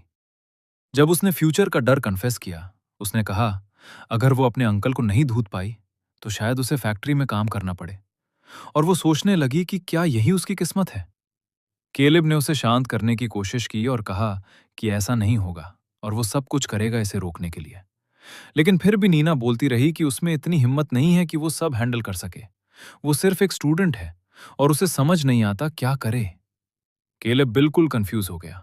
नीना रो पड़ने के बिल्कुल करीब थी और उसने कभी किसी को कंसोल नहीं किया था। जब वो सॉल्यूशन सोचने की कोशिश कर रहा था, उसने नोटिस किया कि नीना हल्की बचकनी आवाज में अपनी मां का नाम ले रही है, जैसे वो कंफर्ट ढूंढ रही हो। इसी बीच दो लोग लॉन्ड्रोमैट की तरफ आ रहे थे और जोंग वाले पानी की कंप्लेंट कर रहे थे। लेकिन जैसे ही उन्होंने ग्लास डोर से अंदर देखा, वो सामने के सीन को देखकर शॉक हो गए। उसी पल एक इम्पल्स में आकर केलेब ने नीना का चेहरा धीरे से पकड़ा और बिना सोचे समझे उसके पास झुक गया, अपना फेस उसके करीब ले आया। असल में वो वैसा नहीं था जैसा लग रहा था। केलेब ने उसे किस नहीं किया था। वो बस इतना करीब आया था कि वो कह सके कि वो रिस्पॉन्सिबिलिटी लेगा। नीना हैरान होकर उसे देखती रही, समझ नहीं पाई कि वो क्या कह रहा है। तब तक वो पीछे हट गया और उसे एहसास हुआ कि वो मोमेंट में कितना बह गया था। अपनी ही हरकत से शर्मिंदा होकर उसने जल्दी से बात सुधारने की कोशिश की और बोला कि उसका मतलब था कि वो पैसे की रिस्पॉन्सिबिलिटी लेगा। उसकी नहीं, नीना ने सोचा कि वो सच में उसके लिए करना चाहता है, जबकि केलेब कह रहा था कि वो उसे फैक्ट्री में काम करने नहीं देगा और खुद पार्ट टाइम जॉब करेगा। उसने कहा कि ऐसे काफी जॉब्स हैं जो अच्छा पैसा देती हैं और वो कोई ना कोई तरीका निकाल लेगा ताकि नीना को अब और टेंशन लेने या रोने की जरूरत ना पड़े।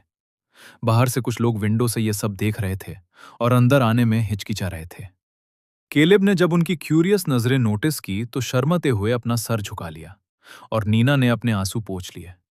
नीना जानती थी कि केलेब खुद भी अच्छी सिचुएशन में नहीं है, जो हाई पेइंग जॉब्स वो बोल रहा था शायद वो इंटरनेट स्कैम्स हो सकते हैं और फैक्ट्री में काम करना मुश्किल जरूर है, लेकिन कम से कम ईमानदार तो है। कुछ देर के बाद नीना ने हल्का सा मुस्कुराते हुए कहा कि वो स्मार्ट है, लेकिन उसे अभी दुनिया के बारे में बहुत कुछ सीखना है। उसने अपने आंसू पोंछे और बोला कि चाहे उसने जो कहा वो सिर्फ वर्ड्स ही क्यों ना हो, उसके लिए वो काफी है। और एक सिंसियर स्माइल के साथ उसने धीरे से उसका शुक्रिया अदा किया। केलेब चुप रहा और नीना की मुस्कुराहट से अपनी नजर हटा नहीं पाया। जब वो खोया हुआ था तो नीना ने उसे रियलिटी में वापस बुलाया और पूछा कि क्या वो पैसे लाया है, क्योंकि वो अपने पैसे भूल गई थी। उसने रिलैक्स टोन में कहा कि पहले उसने गलती की थी तो अब पेमेंट उससे ही करना चाहिए। केलेब ने जवाब दिया कि वो वैसे भी पे करने वाला था। थोड़ी देर बाद दोनों साथ में लॉन्ड्रोमैट से बाहर निकले और केलेब ने पूछा, क्या उसने सारे कपड़े बैग में डाल दिए? नीना ने हल्का सा सर हिलाकर हाँ कर दिया। वापस का रास्ता डाउनहिल था तो उसने उसे टाइट पकड़ने को कहा और साथ ही वार्न किया कि वो अपने सराउंडिंग्स का ध्यान रखे। उसे स्कूल हॉलवे क्लीन करते वक्त लगी चोट याद थी। वो नहीं चाहता था कि ऐसा फिर हो। नीना बस मुस्कुरा दी और मजाक के अंदाज में बोली, जैसे उसकी कंसर्न थोड़ी ज्यादा हो। वो बाइक पर बैठी और पीछे से उसे हक कर लिया। उससे कहने लगी कि पैदल चलाना स्टार्ट करें। केलब ने गहरी सांस ली और फिर राइड शुरू की। जैसे ही वो डाउनहिल गए, रात की तेज हवा चलने लगी और नीना ने अपने हाथ खोल दिए। जोर जोर से हंसते हुए बोली कि ये फीलिंग बिल्कुल रोलर कोस्टर जैसी है। उस रात जब रूम में सन्नाटा छा गया, नीना बेड पर इधर उधर घूमती रही और अपना फोन हक करके लेती रही।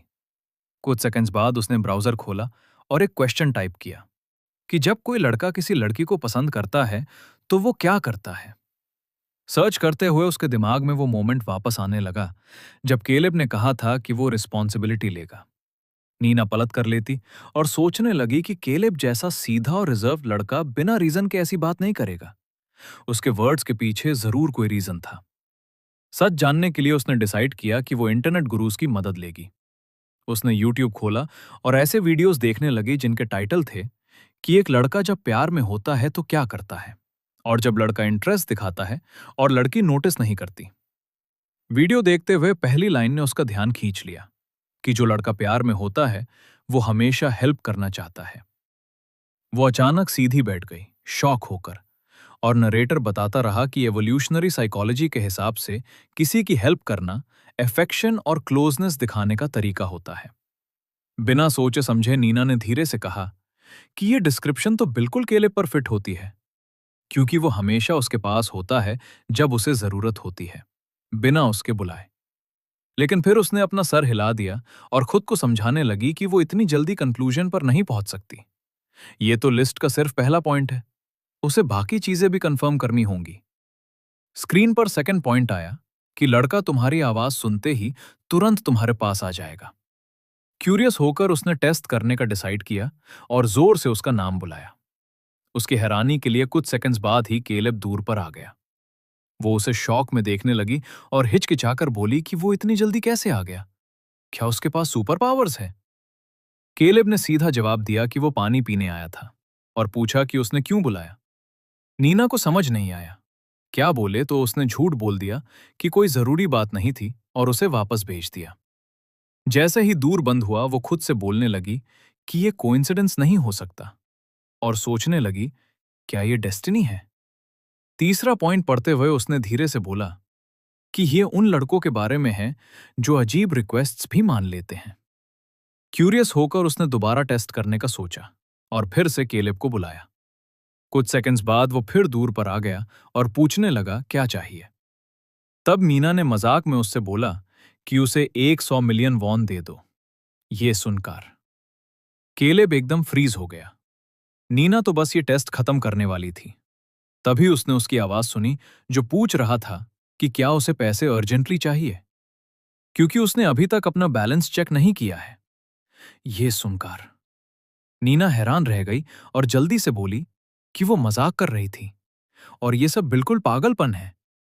उसने सोचा कि केलेब अब तक के सब पॉइंट्स पर फिट बैठता है। फिर उसने नेक्स्ट पॉइंट देखने के लिए स्क्रीन स्क्रॉल की और बोला कि चौथा पॉइंट है जब लड़का अपने पसंद की लड़की के सामने नेचुरली स्माइल करता है, बिना अपनी फीलिंग्स छुपाए।